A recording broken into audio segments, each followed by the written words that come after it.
Guys welcome to UPSC junction. आप लोग सबसे पहले जाके टेलीग्राम चैनल को ज्वाइन कर लीजिए, वहाँ पे आपको पीडीएफ वगैरह सब कुछ मिल जाएगा।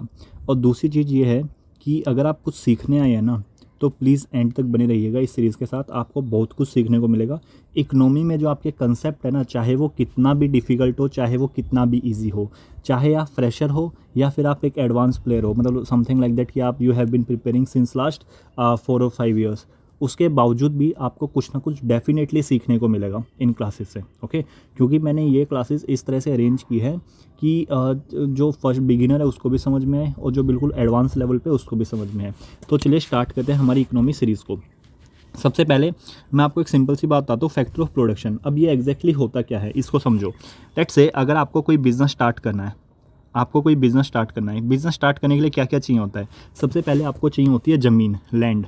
ओके, उसके बाद चाहिए होता है आपको लेबर, मतलब कि आपने ज़मीन तो खरीद ली फैक्ट्री लगाने के लिए, क्या कोई भी बिज़नेस स्टार्ट करने के लिए। उसके पास लेबर भी चाहिए। लेबर क्यों चाहिए भाई? काम कौन करेगा उस पर। उसके बाद आपको लेबर तो चाहिए, लेबर को क्या चाहिए भाई? इक्विपमेंट चाहिए। इक्विपमेंट यानी कि कैपिटल। कैपिटल क्या होता है?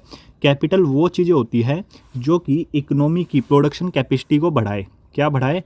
इकोनॉमी की प्रोडक्शन कैपेसिटी को इंक्रीज़ करे। और उसके बाद इन तीनों चीज़ों को एक साथ कौन लेके आता है? अगर मैं बोलूँ कि लैंड, लेबर, कैपिटल, इनको लेके कौन आता है?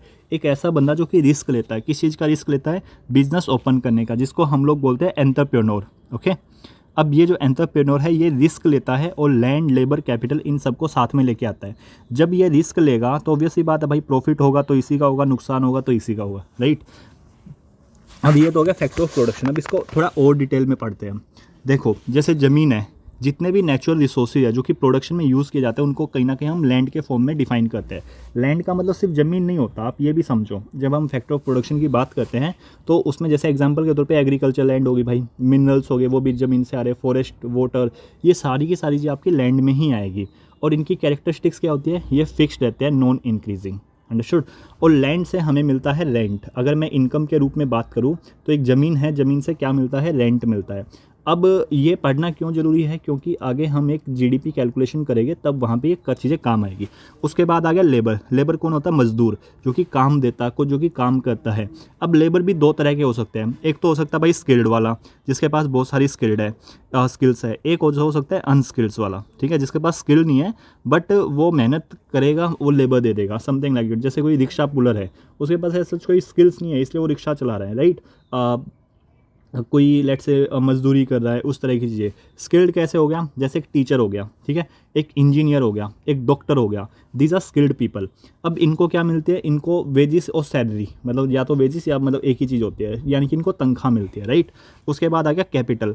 कैपिटल क्या होता है? अभी मैंने आप लोगों को बताया, कैपिटल होता है जो कि इकोनॉमी प्रोडक्शन की कैपेसिटी को बढ़ाए। मतलब क्या हो गया सर? इकोनॉमिक प्रोडक्शन कैपेसिटी को इंक्रीज़ करे। इसका सिंपल सा मतलब हो गया, लेट्स से पहले आपने स्टार्टिंग में जब फैक्ट्री लगाई तो उस टाइम पे आप 100 पार्ले जी के बिस्किट बना पा रहे थे। बाद में आपने कुछ मशीन्स वगैरह लगा दी, उसके बाद आप 1000 बना पा रहे हैं। क्यों बना पा रहे हैं? क्योंकि आपने मशीन्स वगैरह कैपिटल में इन्वेस्ट किया, है नहीं, आपने इन्वेस्ट किया, जिसको हम लोग कैपिटल बोलते हैं। अब ये कैपिटल अलग तरह का हो सकता है, जैसे एक फिजिकल कैपिटल, जैसे मशीन्स हो गया, टूल्स हो गया, और फाइनेंशियल, जैसे इन्वेस्टमेंट हो गया, लोन हो गया, क्योंकि लोन भी कैपिटल ही है। आपने किसी को लोन दिया, लोन कैसे दोगे भाई? कुछ इंटरेस्ट रेट चार्ज करोगे। आपने 100 रुपये दिए, लेट्स से 4% इंटरेस्ट रेट पे, थोड़े टाइम बाद आपको 104 रुपया मिलेगा ना। समझ रहे हो मैं क्या बोल रहा हूँ? Understood. Same goes for machine also. Machine आप पहले आप 100 पार्ले जी के बिस्किट बना पा रहे थे, अब 1000 बना पा रहे हो, तो आपकी प्रोडक्शन कैपेसिटी बढ़ी ना, तो उसको बोलते हैं इंटरेस्ट। उसके बाद आता है एंटरप्रेन्योर। एंटरप्रेन्योर क्या करेगा? वो लैंड, लेबर और कैपिटल इन तीनों को कंबाइंड करेगा। वो रिस्क लेगा कि मैं बिजनेस स्टार्ट करूँ, तो उस तरह का वो रिस्क लेगा। और जब रिस्क लेगा तो उससे कुछ प्रॉफिट भी होगा। जब प्रॉफिट होगा वो किसके पास आएगा? वो आएगा एंटरप्रेन्योर के पास। I hope this is clear.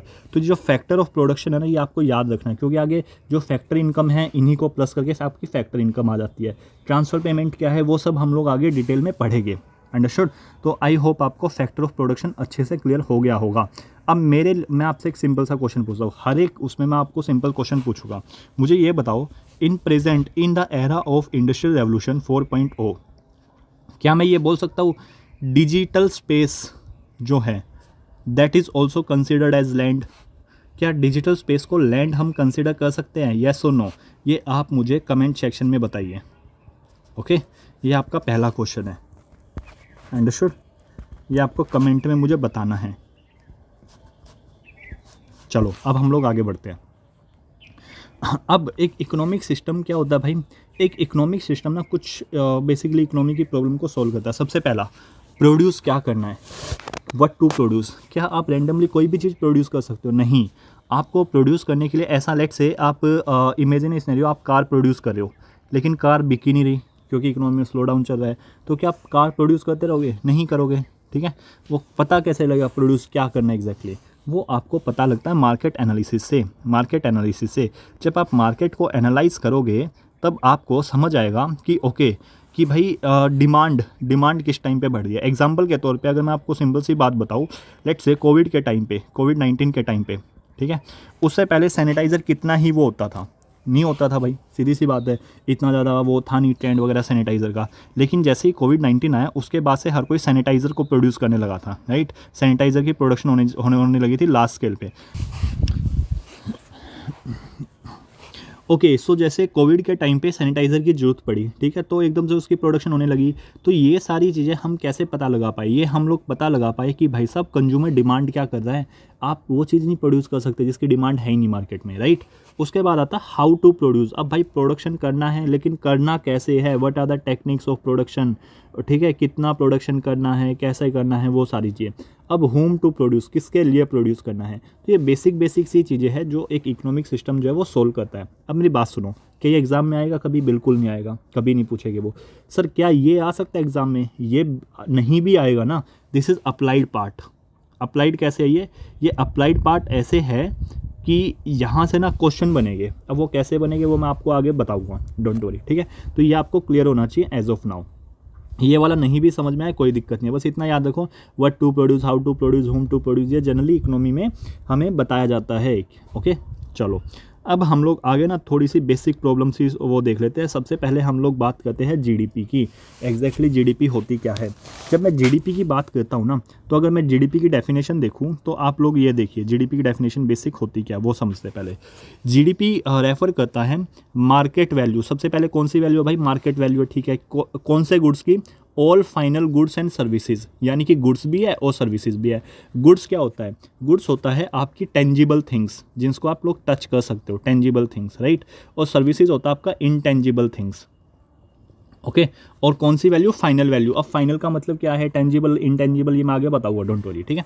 Goods और सर्विसेज कहाँ पे प्रोड्यूस हुई है? With in economic territory of India, यानी कि डोमेस्टिक टेरिटरी और इकोनॉमिक टेरिटरी बात एक ही है। ओके, तो ये सिंपल सी बात बोल रहा है, डोमेस्टिक ग्रॉस डोमेस्टिक प्रोडक्शन एक मार्केट वैल्यू है सारे फाइनल गुड्स एंड सर्विसेज की, जो कि एक इकोनॉमिक टेरिटरी के अंडर जनरली प्रोड्यूस हुई है। अब इसको थोड़ा सा और सिंप्लीफाई करके हम लोग चीज़ों को समझते हैं। देखो ये क्या बोल रहा है, लेट्स से ये इंडिया है। इंडिया में यहाँ पे ना एक कंपनी है दिल्ली में लेट्स से एक कंपनी है एप्पल, ओके। और यहाँ पे लेट्स से उत्तर प्रदेश में, हरियाणा में कोई कंपनी है, गुड़गांव में मारुति सुजुकी, ठीक है, सुजुकी, ओके। और यहाँ पे और सारी भी, यहाँ पे और दिल्ली में एम्बेसी है। क्या है दिल्ली में? एम्बेसी। किस चीज़ की एम्बेसी है भाई? लेट्स से अलग अलग कंट्री की। लेट्स से भाई साहब यहाँ पे इज़राइल की है, ओके, यूएसए की है, और आपकी मतलब कि श्रीलंका की है, और भी अलग अलग कंट्रीज़ की एम्बेसीज़ वगैरह है, अंडरस्टूड। अब मेरी बात सुनो, हमने क्या बोला भाई? जीडीपी का सिंपल सा कंसेप्ट हम लोगों ने क्या बोला था? हम लोगों ने बोला था ग्रॉस डोमेस्टिक प्रोडक्ट। अब ये डोमेस्टिक है, ठीक है। डोमेस्टिक का मतलब with in territory of India, with in territory of India, okay. कौन सी टेरिटरी? इकोनॉमिक टेरिटरी या फिर डोमेस्टिक टेरिटरी, ठीक है। अब प्रोडक्ट का मतलब क्या आता है? अभी लास्ट में ना जीडीपी में प्रोडक्ट का सिंपल सा मतलब होता है, इसमें हम लोग गुड्स को भी इंक्लूड कर रहे हैं और सर्विसेज को भी इंक्लूड कर रहे हैं। सिंपल सी चीज़ है, ओके। अब मेरी बात सुनो ध्यान से, इसमें आपको बिल्कुल ध्यान से सुनना है, यहाँ से चीज़ें आपको क्लियर हो जाएगी, नहीं तो ये थोड़ा सा डिफ़िकल्ट हो जाएगा फिर समझना, ठीक है। ध्यान से सुनना। भारत के अंदर जितनी भी चीज़ें प्रोड्यूस हुई है, चाहे वो इंडिया की कंपनी ने बनाई हैं, चाहे वो फॉरेन कंपनीज़ ने बनाई हैं, ठीक है, इट डजेंट मैटर। यहाँ पे कंसेप्ट है डोमेस्टिक का, वहाँ वो चीज़ें भारत की जीडीपी में इंक्लूड होगी, ओके, वो चीज़ें भारत की जीडीपी में इंक्लूड होगी। लेकिन एक कैच है। क्या कैच है? आप ना इकोनॉमिक टेरिटरी को ऐसे समझ सकते हो, डोमेस्टिक टेरिटरी को ऐसे समझ सकते हो जहाँ पे भी गवर्नमेंट का पॉलिटिकल कंट्रोल एक्सटेंड करता है, पॉलिटिकल कंट्रोल एक्सटेंड करता है। ओके, जनरली लेट्स से जो एम्बेसी है इजराइल की, यूएसए की, श्रीलंका की, यहाँ पे पार्लियामेंट का कानून नहीं लागू होता। Are you getting it guys? तो लेट्स से यूएसए ने कुछ यहाँ से प्रॉफिट कमाया, ठीक है, यूएसए की एम्बेसी ने कुछ प्रॉफिट कमाया यहाँ से, या श्रीलंका की एम्बेसी ने कमाया, वो भाई साहब उनकी जीडीपी में ऐड होगा। इजराइल का तो इजराइल की जीडीपी में, यूएसए का तो यूएसए की, श्रीलंका का तो श्रीलंका की। हाँ, दो है ये भारत की टेरिटरी के अंडर ही, नो इशू। प्लस में लेट्स से यहाँ पे कोई इंटरनेशनल हेडक्वार्टर है इंटरनेशनल सोलर अलायंस का, उन्होंने भी कुछ प्रॉफिट कमाया, कुछ प्रोडक्शन की, वो भी कहाँ पे ऐड होगा? वो भी बेसिकली वो भारत की जीडीपी में ऐड नहीं होगा, बस आपको इतना याद रखना है। कोई अगर इंटरनेशनल इंस्टीट्यूशन भी है ना, वो भारत की जीडीपी में ऐड नहीं होगा, अंडरस्टूड। अपार्ट फ्रॉम दैट, जैसे एप्पल कोई फ़ोन बना रही है, वो ऐड होगा, बिल्कुल ऐड होगा। सुजुकी बना रही है, वो भी ऐड होगा। बस एम्बेसी और इंटरनेशनल हेडक्वार्टर्स, इनका ऐड नहीं होगा, अंडरस्टूड। या फिर कोई मिलिट्री एस्टेब्लिशमेंट टाइप सी भी हो दूसरी कंट्री की, उनका भी ऐड नहीं होगा। तो ये चीज़ें आपको याद रखनी है। अब जीडीपी में क्या ऐड होगा क्या नहीं होगा वो एक बार हम लोग देख लेते हैं, ठीक है, थोड़ा क्लियर हो जाएगी चीज़ें। सबसे पहला इसमें क्या ऐड होगा? इसमें भाई लैंड, इंटरनल वाटर, टेरिटोरियल सी और एयर स्पेस, वहाँ पे जितनी भी प्रोडक्शन हो रही है या कोई भी एक्टिविटी हो रही है इन टर्म्स ऑफ गुड्स या सर्विसेज। जैसे सर्विसेज कैसे हो गया कि भाई यहाँ से कोई हवाई जहाज फ्लाई कर रहा है, हम सर्विसेज दे रहे हैं, ऑब्वियसली बात है, उससे पैसा कमाएंगे, है नहीं, तो वो भारत की जीडीपी में ऐड होगा। अब ये टेरिटोरियल वाटर, इंटरनल वाटर, ये क्या होता है इसको समझते हैं। देखो, ये लेट्स से ये हमारी बेस लाइन है। बेस लाइन कौन सी वाली बेस लाइन है? ये वाली बेस लाइन है ये, ठीक है, इसका ये हॉरिजॉन्टल व्यू है, ओके, ये वाली बेस लाइन है।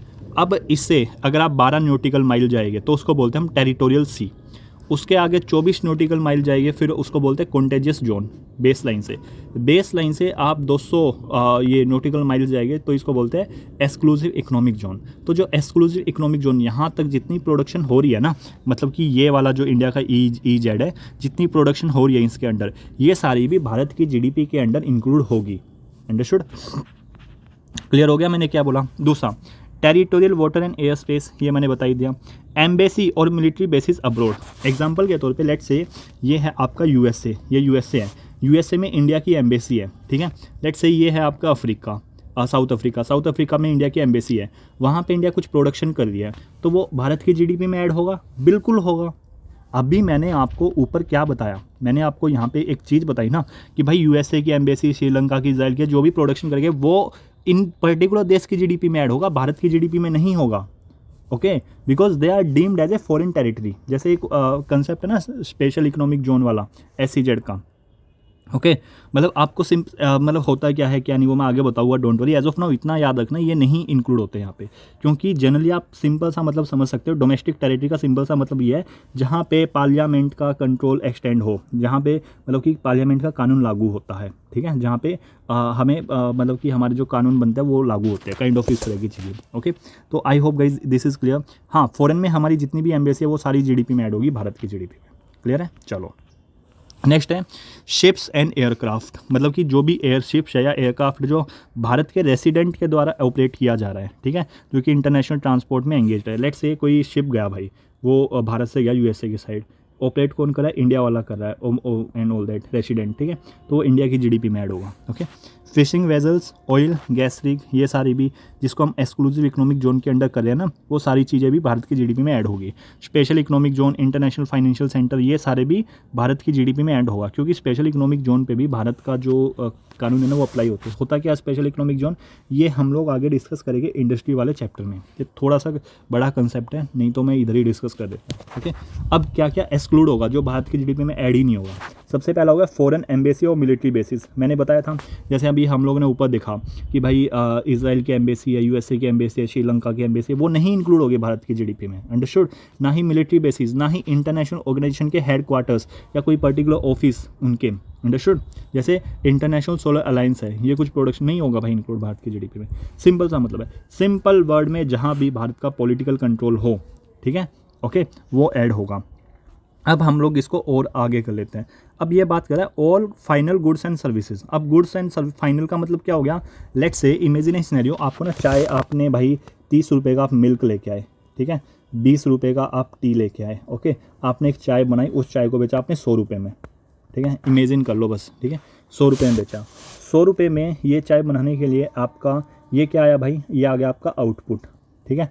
इनपुट कितना लगा था आपका, इनपुट लगा था 50, ये वाला लगा था, ठीक है।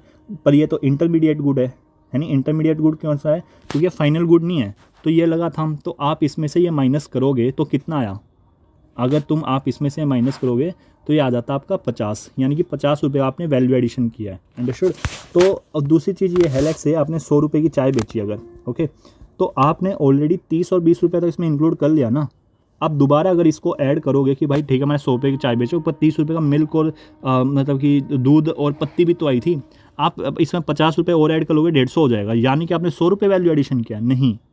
तुम समझ रहे हो मैं क्या बोल रहा हूँ। So this is intermediate good. Let's say आपने एक शॉप खोली बेकरी की, ठीक है, या आप सैंडविच वगैरह बना रहे हो, आप ब्रेड लेके आए, तो जब आप ब्रेड को सैंडविच को फाइनली बेचोगे तो उसमें ब्रेड की कॉस्ट को इंक्लूड करोगे या नहीं करोगे, बिल्कुल करोगे, अंडरस्टूड। तो इसीलिए हमेशा फाइनल गुड्स एंड सर्विसेज को ही इंक्लूड किया जाता है, तो ये आपको याद रखना है। Is that clear guys.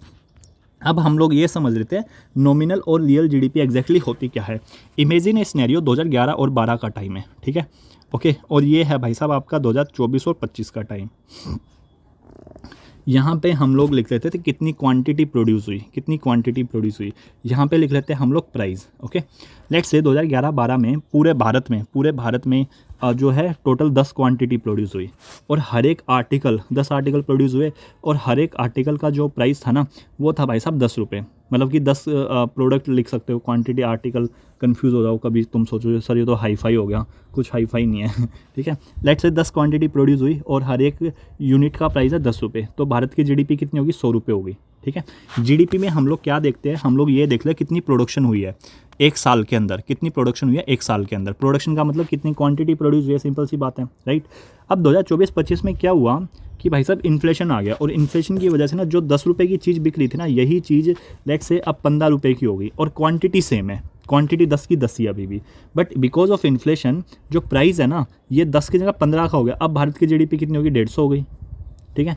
पर हम जीडीपी में कैलकुलेट क्या करते हैं, हम तो ये कैलकुलेट करते हैं ना कि भाई साहब प्रोडक्शन कितनी हुई है, पर प्रोडक्शन तो हमारी अभी भी सेम है, बस जीडीपी बढ़ गई।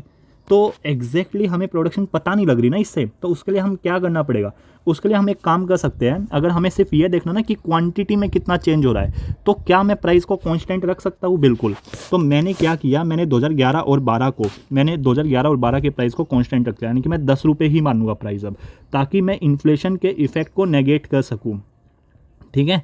जो इन्फ्लेशन की वजह से 10 की चीज़ 15 की होगी, मेरी जीडीपी बढ़ के आ रही है, बट क्वांटिटी तो मेरी सेम ही है, प्रोडक्शन तो मेरी 10 की 10 ही हुई है, और हमें तो प्रोडक्शन ही देखनी है जीडीपी में, राइट। तो उसको वो करने के लिए, नेगेट करने के लिए इन्फ्लेशन के इम्पैक्ट को, मैंने 2011-12 को बेस ईयर मान लिया। अब बेस ईयर क्या होता है, बेस ईयर वो होता है जहाँ पे हम प्राइस को कांस्टेंट रखते हैं।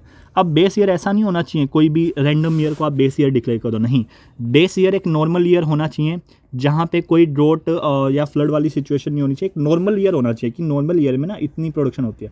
लेट्स से भाई तुमने बेस ईयर ही कोविड को मान लिया तो गड़बड़ हो जाएगी ना, समझ रहे हो, ओके। तो बेस ईयर आपका एक नॉर्मल ईयर होना चाहिए, ओके। नाउ अब इमेजिन ये सिनेरियो, अब मैंने क्या किया, क्वांटिटी है 10, अब मैं प्राइस मैंने कांस्टेंट रख लिया, अगर मैं 10 को 10 से मल्टीप्लाई करूँगा तो जीडीपी मेरी 100 ही आएगी, है नहीं। यानी कि अब मैं बोल सकता हूँ कि भाई साहब हमारी प्रोडक्शन कुछ नहीं हुई, पहले भी 100 थी जीडीपी, अब भी 100 है, अंडरस्टूड। तो इसको क्या बोलते हैं, इसको बोलते हैं रियल जीडीपी। तो रियल जीडीपी में क्या हम मेजर करते हैं, रियल का मतलब क्या, असलियत में कितनी प्रोडक्शन हुई है, कितनी क्वांटिटी प्रोड्यूस हुई है। रियल जीडीपी में हम क्वांटिटी लेते हैं पर्टिकुलर ईयर की, जिस साल हम वो कर रहे हैं, मतलब कि जिस साल हम कैलकुलेट करें उस पर्टिकुलर ईयर की हम लोग ईयर लेंगे, और प्राइस हम लोग लेते हैं बेस ईयर का। तो रियल जीडीपी कब कैलकुलेट होती है, बेस ईयर पे या प्रेजेंट ईयर पे, तो ये कैलकुलेट होती है आपकी बेस ईयर। अब नॉमिनल जीडीपी क्या भाई, नॉमिनल जीडीपी, मुझे ये बताओ क्या रियल जीडीपी में इन्फ्लेशन का इम्पैक्ट आया, नहीं आया, नहीं आया। इन्फ्लेशन इम्पैक्ट हमने क्या कर दिया, ख़त्म कर दिया इसमें, राइट। नॉमिनल जीडीपी में क्या किया भाई, नॉमिनल जीडीपी में हम लोग लेते हैं प्रेजेंट प्रोडक्शन, मतलब 2024-25 की ही क्वांटिटी और उसी का प्राइस।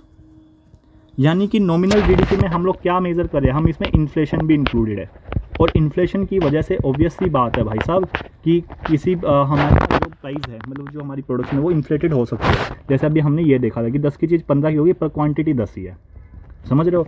अब मैं एग्जैक्टली कैलकुलेट कर पाऊँगा कि लेट से कुछ मतलब अगले साल इमेजिनेशन है, हमारी क्वांटिटी जो है ना, हमारी क्वांटिटी प्रोड्यूस हुई भाई साहब 12, ठीक है, और जो प्राइस था ना, प्राइस हमने कितना रखा, कांस्टेंट ही रखा 10। तो अब मेरी जीडीपी कितनी आई, रियल जीडीपी, ये मैं रियल जीडीपी कैलकुलेट कर रहा हूँ क्योंकि रियल जीडीपी में बेस ईयर ले रहा हूँ। तो अब मेरी जो जीडीपी आई, रियल जीडीपी आई, वही मेरी 120 रुपये। अब मैं इसी का नॉमिनल निकालता हूँ। 12 क्वांटिटी प्रोड्यूस है, क्वांटिटी तो सेम ही रहेगी, यानी प्राइस लेट से मैंने प्रेजेंट ले लिया, प्राइस भाई प्रेजेंट था, let's imagine a scenario, present जो प्राइस है ना वो 12 रुपये हो चुका है। तो 12 को अगर 12 से वो करोगे तो ये आ गया 140 रुपये। तो ये आ गया हमारी नॉमिनल जीडीपी और ये आ गई हमारी real GDP. I hope guys आपको ये चीज़ें समझ में आ रही होगी, मैं आपको समझाने की कोशिश क्या कर रहा हूँ और ये एग्जैक्टली ऐसा हो क्यों रहा है। अब उसके बाद आ जाता है जीडीपी डिफ्लेटर। अब जीडीपी डिफ्लेटर क्या होता है भाई, हम नॉमिनल जीडीपी और रियल जीडीपी को कैलकुलेट करते हो। एग्जाम्पल के तौर पे हमारी रियल जीडीपी आई थी 120 रुपये, नॉमिनल आई थी 140 रुपये। ओके, थोड़ा इसको सिंप्लीफाई कर लेते हैं भाई। अब ऐसे ऐसे इमेजिन कर लेते हैं, हमारी जो नॉमिनल जीडीपी है ना, इमेजिन कर लो नॉमिनल जीडीपी में क्या होता है भाई, present year, right, present year का क्वांटिटी और उसका प्राइस। रियल में क्या होता है, रियल में हम सिर्फ रियल का मतलब क्या है, रियलिटी में हम ये देखना कितनी प्रोडक्शन हुई है। अगर रियलिटी में देखना कितनी प्रोडक्शन हुई है तो क्या करेंगे, तो हम अपने प्राइस को क्या करेंगे, सेम रखेंगे बेस ईयर की तरह, ठीक है, बेस ईयर का प्राइस लेंगे। अब imagine a scenario, nominal GDP है हमारी 200, ठीक है, और जो रियल जीडीपी है वो है 100, इमेजिन ए सिनेरियो। अब इसको हम किससे, फॉर्मूला क्या है, इनटू 100। अब जीडीपी डिफ्लेटर हमें ये बताता है कि कंट्री में कितना इन्फ्लेशन हुआ है, महंगाई कितनी हुई है। अब देखते हैं महंगाई कितनी हुई है। ये 2 पे चला जाएगा, ये आ जाएगा 200%। अब 200% का मतलब सिंपल सा मतलब ये है कि जीडीपी डिफ्लेटर जो है वो मोर देन 100 है, मोर देन 100 है। इसका मतलब प्राइस इंक्रीज हो चुके हैं, दैट टू 100%। ओके, कोई चीज़ पहले अगर 10 रुपये की थी, 100% इंक्रीज का मतलब क्या हो गया, वही चीज़ अब 20 की हो गई। अंडरस्टूड। अब मैं इसको दूसरे वे में कैलकुलेट करके दिखाता हूँ। लेट्स से नॉमिनल जीडीपी 150 है और रियल जीडीपी है, imagine a scenario, real GDP है 75 नहीं है, फिर डबल ही हो जाएगा। रियल जीडीपी है 100 इंटू 100 कर देते हैं, 100 से 100 कैंसिल, 150 आ गया। इसका मतलब क्या हो गया, 50% इन्फ्लेशन बढ़ा इकोनॉमी में, यानी कि कोई चीज़ जो 10 की थी ना वो 15 की हो गई, ठीक है, जो चीज़ 10 की थी वो 15 की होगी, क्योंकि 10 का 50% 5 रुपये होगा, इसमें ऐड करोगे 15 आ जाएगा। Is that clear guys. अगर लेट से ये बिल्कुल 100 आ गया, मतलब इमेजिन ए सिनेरियो, नॉमिनल भी लेट से 200 है, रियल भी 200 है, तो इंटू 100, 200 से 200 कट गया, 100 आ गया। इसका मतलब क्या हो गया, इसका मतलब ना तो इन्फ्लेशन है इकोनॉमी में, ना ही डिफ्लेशन है, प्राइस सेम है भाई, सेम, मतलब कि बिल्कुल बेस ईयर जितना वही है, कोई डिफ्लेशन नहीं, कोई इन्फ्लेशन नहीं। अगर लेट्स से ये 100 से कम आ गया, 100 से कम कैसे आएगा, लेट्स से भाई साहब नॉमिनल जीडीपी हमारी 100 है और रियल जीडीपी हमारी 200 हो गई, इंटू में 100 करेंगे तो ये कितने पे जाएगा, तो ये आपका जाएगा 50 पे। 50 वैल्यू है, यानी कि 100 से नीचे है, यानी कि डिफ्लेशन हो गया, यानी कि प्राइस बहुत सस्ते हो गए हैं, यानी कि जो चीज़ पहले 10 की बिकती थी ना वो 5 की बिक रही है, तो ये 50% जो है वो रिड्यूस हो गया। I hope GDP deflator is also clear. Exam में क्वेश्चन यही आते हैं, समझ रहे हो। वन, अगर ये 1 के कॉन्टेक्स्ट में पूछे ना तो ये 100 हटा देना। अगर वो पूछे ना 1 कि अगर जीडीपी डिफ्लेटर 1 है या लेस देन 1 है, मोर देन 1 है, तो 100 हटा के भी आप पता लगा सकते हो कि यहाँ पे जैसे 100 से कट गया 2 ही आ गया, तो 2 क्या है भाई, 1 से ज़्यादा है, तो क्या हो गया, इन्फ्लेशन है, यानी कि समथिंग लाइक दैट। ओके, तो आई होप दिस इज़ क्लियर। अब उम्मीद करता हूँ कि रियल जीडीपी और नॉमिनल जीडीपी बहुत अच्छे से समझ में आ गई होगी। अब ना हम लोग जनरली पढ़ते हैं GDP at factor cost, GDP at basic price, GDP at market price, इनका ना एग्जैक्ट मतलब होता क्या है। अब इसको समझने से पहले ना आपको एक टॉपिक समझना पड़ेगा जिसका नाम है प्रोडक्शन और प्रोडक्ट टैक्स। जैसे ही ये टॉपिक आपको समझ में आएगा तो आपका कंसेप्चुअल क्लैरिटी 100% आ जाएगी इस पर्टिकुलर टॉपिक में। सबसे पहले हम लोग समझते हैं प्रोडक्शन टैक्स एग्जैक्टली होता क्या है। अब प्रोडक्शन टैक्स जो होता है ना, वो उसको हम लोग जनरली आप ऐसे समझो, कोई भी चीज़ जिसके मैन्युफैक्चरिंग या जिसकी प्रोडक्शन पे अगर कोई भी टैक्स लगाया जाए, मतलब कि आपने कोई भी चीज़ बनाने की सोची, मतलब आप बना रहे हो तो उस पर जो टैक्स लगे ना बनाते हुए, उसको बोला जाता है प्रोडक्शन टैक्स। आप कोई चीज़ प्रोड्यूस कर रहे हो, राइट, चाहे वो बिके या ना बिके, मतलब सोल्ड हो ना हो उससे कोई मतलब नहीं है, आपने बनाने का मतलब स्टार्ट किया प्रोसीजर, वहाँ पे लग जाएगा। एग्जाम्पल के तौर पे जैसे कस्टम ड्यूटी होगी, आपने क्या किया, आपने फ़ॉरेन से कोई रॉ मटेरियल मंगवाया, ठीक है, आपने फ़ॉरेन से कोई रॉ मटेरियल इंपोर्ट किया क्योंकि आपको कोई प्रोडक्ट बनाना है, उसके लिए कुछ हम रॉ मटेरियल चाहिए। अब इस पर गवर्नमेंट जो कस्टम ड्यूटी लगा सकती है। लगा सकते हो, ऑब्वियस सी बात है। तो ये हो गया production tax. Okay, excise duty हो गया भाई। खैर अब तो एक्साइज ड्यूटी को जो है ना मतलब पहले मैन्युफैक्चरिंग स्टेज पे लगता था एक्साइज ड्यूटी, लेकिन जीएसटी से बाद से इसको हटा दिया गया है। ओके, लेकिन जैसे पेट्रोल हो गया, अल्कोहल हो गया, तंबाकू हो गया, इस पर अब भी लगता है। ओके, तो वो अब इतना याद करने की जरूरत नहीं है। इन शॉर्ट प्रोडक्शन का समझ में आ गया, ये मैन्युफैक्चरिंग या प्रोडक्शन स्टेज पे लगता है, प्रोडक्ट बिके ना बिके। अब एक होता है प्रोडक्ट टैक्स, इसका ना जो चेन होती है ना मैन्युफैक्चरिंग की, उससे कोई लेना देना नहीं होता। जो मैन्युफैक्चरिंग चेन है उससे इसका कोई लेना देना नहीं है, ये सिर्फ और सिर्फ प्रोडक्ट पे लगता है, प्रोडक्ट। ओके, जैसे एग्जांपल के तौर पे आप लोग सिंग टैक्स हो गया, ठीक है, सिंग टैक्स किस पे लगता है? सिंग टैक्स आपका लगता है लिकर पे हो गया। ओके, लिकर हो गया या फिर आपका सिगरेट्स हो गया। ओके, इन पे लगता है, इसको बोलते हैं प्रोडक्ट टैक्स, जो कि टैक्स लिवाई किया जाता है सेल ऑफ फिनिश्ड प्रोडक्ट।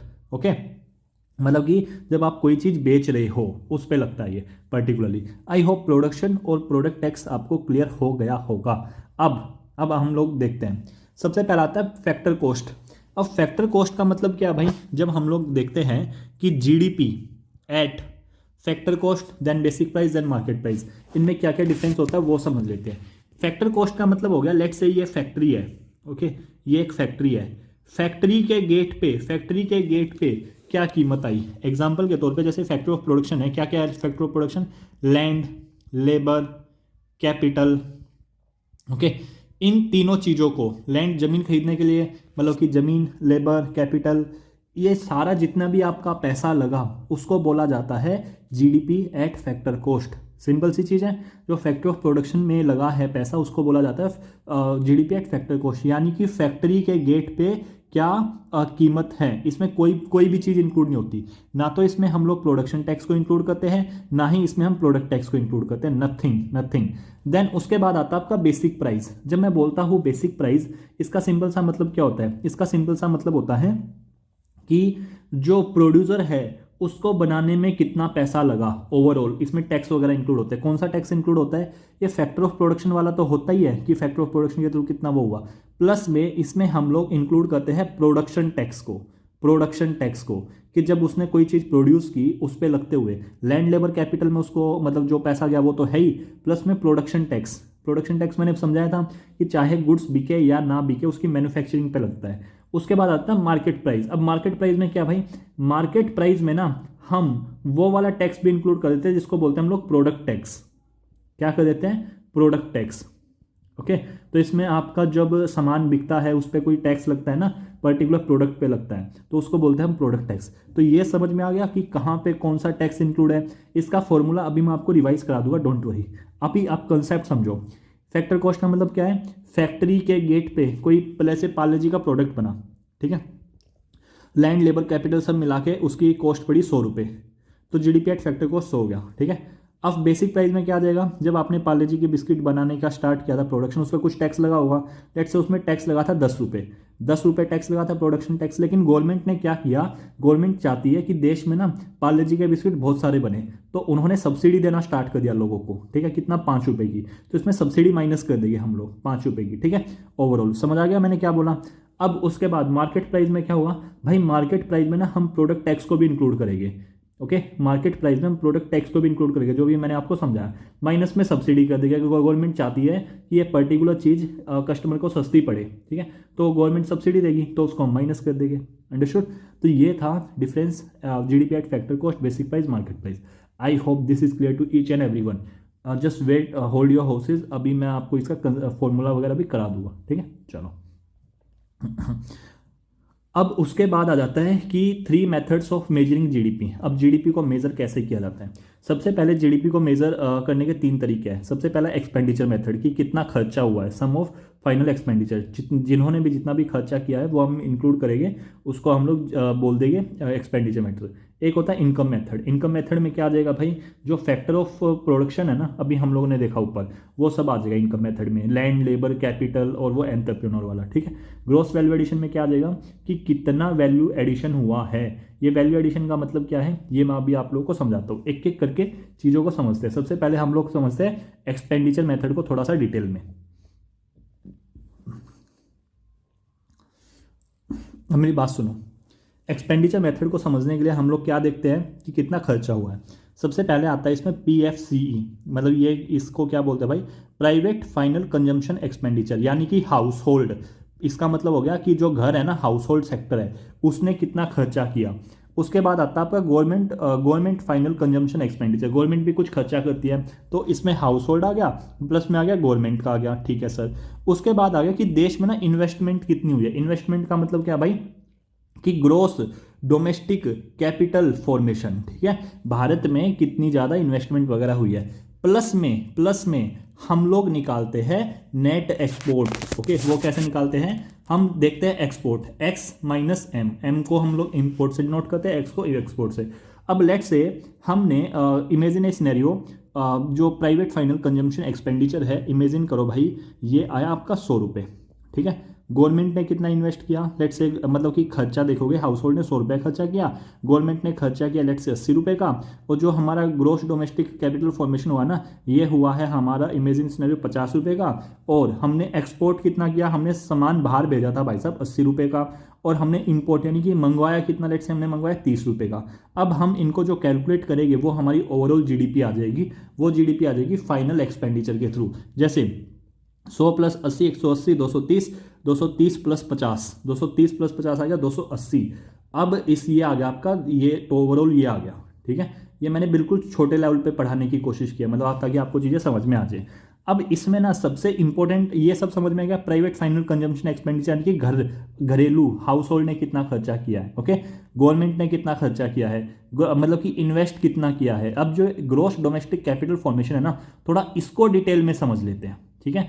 ये एक बार आपको समझ में आ गया ना, तो काफ़ी सारी चीज़ें क्लियर हो जाएगी। पहले आप एक बार इसको समझ लेते हैं, जो ये है ना ग्रोस डोमेस्टिक कैपिटल फॉर्मेशन, इसको समझना है बेसिकली। अब देखो, gross domestic capital formation simple सा पार्ट, मतलब क्या होता है भाई, ये होता है कि आपने फिजिकल एसेट में कितना इन्वेस्ट किया है। ओके, मतलब कि कैसे हो सकता है वो, लेट्स से आपने इंफ्रास्ट्रक्चर बनवा दिया, रोड बनवा दिए, ब्रिज बनवा दिए, एयरपोर्ट बनवा दिए, ये आपका इन्वेस्टमेंट है, ऑब्वियस ही बात है। कैपिटल क्या होता है, मैंने बताया था ना आपको, फिक्स्ड कैपिटल, मतलब capital formation and all that, कि कहीं ना कहीं इन्वेस्टमेंट होती है, कि आपकी जो प्रोडक्शन कैपेसिटी है इकोनॉमी की, वो बढ़ाई जा रही है। अंडरस्टूड, ये हम लोगों ने बताया था। उसके बाद लेट्स से फैक्ट्री में इन्वेस्ट कर दिया, प्लांट लगा दिए, प्रोडक्शन यूनिट बढ़ा दी, वो सारी चीज़ें मशीन और इक्विपमेंट में कर दिया, ताकि आप ज़्यादा से ज़्यादा गुड्स एंड सर्विसेज को प्रोड्यूस कर सको। रियल इस्टेट में कर दिया, तो ये सारी की सारी कहीं ना कहीं बेसिकली क्या कंसीडर की जाती है, investment, gross domestic fixed capital formation को कंसीडर किया जाता है। एग्जांपल के तौर पे, अगर इंडियन गवर्नमेंट एक नया हाईवे बना रही है, वो भी GFCF का पार्ट होगा, क्योंकि एक लॉन्ग टर्म इन्वेस्टमेंट है इंफ्रास्ट्रक्चर में। Okay, understood. तो पहला तो हो गया ये gross domestic fixed capital formation. अब जो दूसरा कंपोनेंट है ना, ये है सबसे ज़्यादा जरूरी, ये है आपका change in inventory. Change in inventory का मतलब क्या होता है, इसका सिंपल सा मतलब होता है कि इंक्रीज और decrease in stock of raw material and finished good that businesses have. Raw material क्या हो गया भाई, वो चीज़ें जो कि प्रोडक्ट बनाने में लगी है, जैसे कार बनाने में स्टील लगा है। फिनिश्ड प्रोडक्ट क्या हो गया, जो कि फाइनल प्रोडक्ट है, कि आप इसको जाके बेच सकते हो। अंडरस्टूड। अब ये मतलब कि इन्वेंट्री में चेंज और ये सब होता क्या है, इसको थोड़ा सा डिटेल में समझते हैं। इन्वेंट्री का सिंपल सा मतलब होता है, लेट्स से एक कंपनी है, ओके, एक कंपनी का नाम है एक नाम की एक कंपनी है। हम इसका सिंपल सा मतलब यह कि एक टाइम पीरियड में ये जो कंपनी है या जो बिजनेस है, उसके पास कितनी इन्वेंट्री है, यानी कि उसके पास कितना सामान रखा हुआ है। ओके, उसके पास कितना सामान है और उसमें कितना बदलाव हुआ है, इसको बोलते हैं चेंज इन इन्वेंट्री। अब इसको थोड़ा सा और डिटेल में समझते हैं। ओके, एग्जाम्पल के तौर पे आप सिंपल सा एक फॉर्मूला है इसका, चेंज इन इन्वेंट्री का, क्लोजिंग स्टॉक और ओपनिंग स्टॉक, इसको हम लोग अच्छे से समझते हैं। मान लो एक मैन्युफैक्चरिंग कंपनी है जिसका नाम है ए, इसने एक साल में ना 10,000 टेबल बनाई। कितनी टेबल बनाई, 10,000 टेबल्स बनाई। ओके, और उस साल के स्टार्ट में, जब बिल्कुल स्टार्टिंग ईयर था, उस टाइम पे जो इसके पास टेबल थी ना, वो थी 2,000, यानी कि जो ओपनिंग स्टॉक था, ओपनिंग स्टॉक कितना था, वो था 2,000 का स्टार्टिंग में। और पूरे साल में कितनी बनाई इन्होंने, पूरे साल में बनाई 10,000 टेबल एक साल में। ओके, और साल के एंड तक आते आते सिर्फ और सिर्फ 2,500 टेबल ही बची। ओके, कितनी टेबल बची, 2,500 टेबल बची है। ओके, तो ये जो 2,000 थी ना साल के शुरू में थी, इसको बोलेंगे ओपनिंग स्टॉक। और 2,500 जो टेबल थी जो साल के अंत में आते आते बची, इसको बोलेंगे हम लोग closing stock. Closing stock. Formula क्या है भाई चेंजिंग इन्वेंट्री का? क्लोजिंग स्टॉक कितना है? 2500 है, ठीक है, यानी कि 2500 पे क्लोज कर दिया, मतलब कि साल अंत हो गया और 2500 टेबल अभी भी बची हुई है, और जबकि बनाई पूरे साल में 10,000 थी, ठीक है, यानी कि बाकी की बिक गई होगी। उसके बाद 2000 जो है वो ओपनिंग स्टॉक में है, मतलब कि ओपनिंग स्टॉक में थी जब साल शुरू किया था, तो उस टाइम पे 2000 ओपनिंग स्टॉक में थी, 2000 थी। ओके, तो कितनी टेबल बची? तो ये टेबल बची है भाई 500 टेबल। इस अब ये क्या है, ये एक्स्ट्रा बची है 500 टेबल, यानी कि इन्वेंट्री बढ़ी है। कैसे बढ़ी है इन्वेंट्री? जब साल शुरू हुआ था ना तो उस टाइम पे 2000 ही स्टॉक था, मतलब 2000 ही टेबल थी, और जब साल खत्म हुआ ना क्लोजिंग स्टॉक उस टाइम पे 2500 थी, यानी कि 500 टेबल एक्स्ट्रा है। अगर इन्वेंट्री आपकी इंक्रीज हो रही है, इसका सिंपल सा मतलब क्या है कि कंपनी ने ज्यादा गुड प्रोड्यूस कर दिया, बट वो सबको बेच नहीं पाई अब तक। सिंपल सी बात है, क्योंकि तभी बढ़ रहा है। लेट्स से अगर इन्वेंट्री डिक्रीज हो रही है, इन्वेंट्री डिक्रीज होने का मतलब क्या है? सेम ही एग्जांपल है। ओके, इमेजिन ए सिनेरियो 10,000 की टेबल बनाई, 2000 ओपनिंग स्टॉक था, लेकिन 2500 की जगह ना जो क्लोजिंग स्टॉक था, लेट्स से 1700 ही बची टेबल, 2500 की जगह 1700 बची, तो फिर ये कैसे हो जाएगा भाई?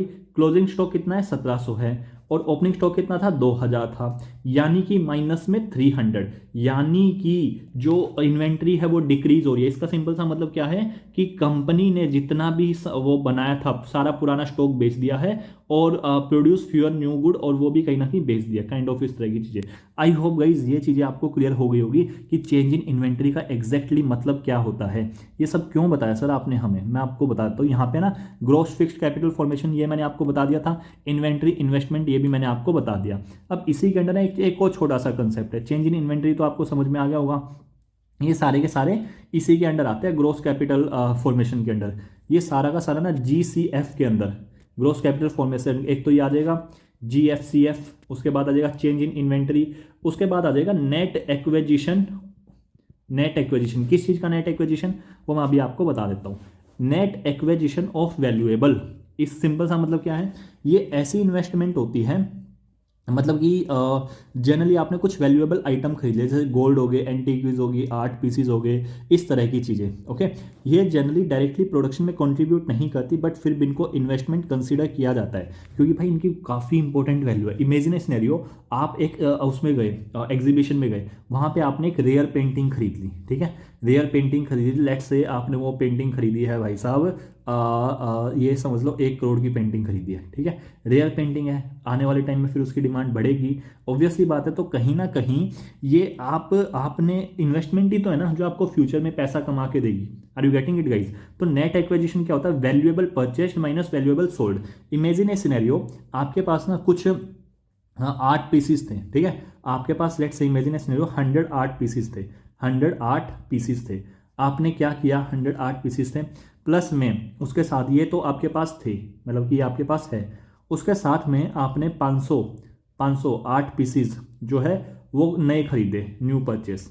जब आपने नए खरीदे ना, नए परचेस किए ना, तो उस टाइम पे आपने क्या किया? इस 1008 पीसीस में से आपने 200 बेच दिए, तो यहाँ पे कितना बचा? यहाँ पे 800 बचा, प्लस में 500, टोटल आपके पास कितना हो गया? 1300 हो गया। नेट ये आएगा, नेट का मतलब ये आएगा कि आपने वैल्यूएबल परचेस कितना किया? मैंने परचेस किया है लेट से 500 का न्यू, प्लस में वैल्यूएबल मैंने सोल्ड कितना किया?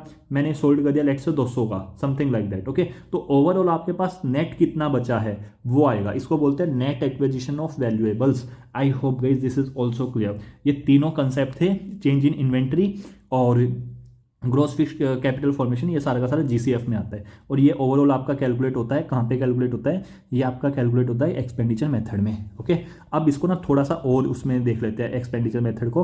वैसे हो चुका है एक्सपेंडिचर मेथड, इतना ही है। सबसे पहला हम लोगों ने फॉर्मूला क्या है? फॉर्मूला सिंपल सा हो जाएगा एक्सपेंडिचर मेथड का। क्या फॉर्मूला हो जाएगा? C, consumption. कंजम्पशन कौन करेगा? House hold sector. उसके बाद I फॉर इन्वेस्टमेंट। इन्वेस्टमेंट मैंने अभी आपको बताया किस किस चीज़ में इन्वेस्टमेंट है भाई? ग्रोस कैपिटल फॉर्मेशन में इन्वेस्टमेंट है, चेंज इन इन्वेंटरी। उसके बाद आपका आ गया नेट वैल्यूएबल, वो net acquisition of valuables, plus में C plus I plus G मतलब गवर्नमेंट की स्पेंडिंग। उसके बाद माइनस उसके बाद X, export minus import. Okay, overall आपने कितना एक्सपोर्ट किया है, कितना इंपोर्ट किया है। अब सी का मतलब क्या है, कोई भी पैसा जो कि इंडिविजुअल ने गुड्स एंड सर्विसेज पे स्पेंड किया है, जैसे लेट्स से आपने मैगी खरीद ली, पार्ले जी के बिस्किट खरीद लिए, ऑनलाइन शॉपिंग कर ली, राइड शेयरिंग, फूड डिलीवरी, इन सब पे जो भी आपने पैसा इन्वेस्ट किया पूरे हाउस होल्ड ने, ठीक है, पूरे कंट्री के, वो सारा का सारा इंक्लूड हो जाएगा जीडीपी में, ठीक है। उसके बाद जो आपने नए एसेट बनाने में वो किया इन्वेस्ट, जो अभी मैंने आपको बताया, ये तीनों चीज़ें, अंडरस्टूड। जैसे रिलायंस ने ऑयल रिफाइनरी या फिर और कई चीज़ें। गवर्नमेंट स्पेंडिंग, गवर्नमेंट ने कितना पैसा खर्च किया पब्लिक वेलफेयर और इंफ्रास्ट्रक्चर पे।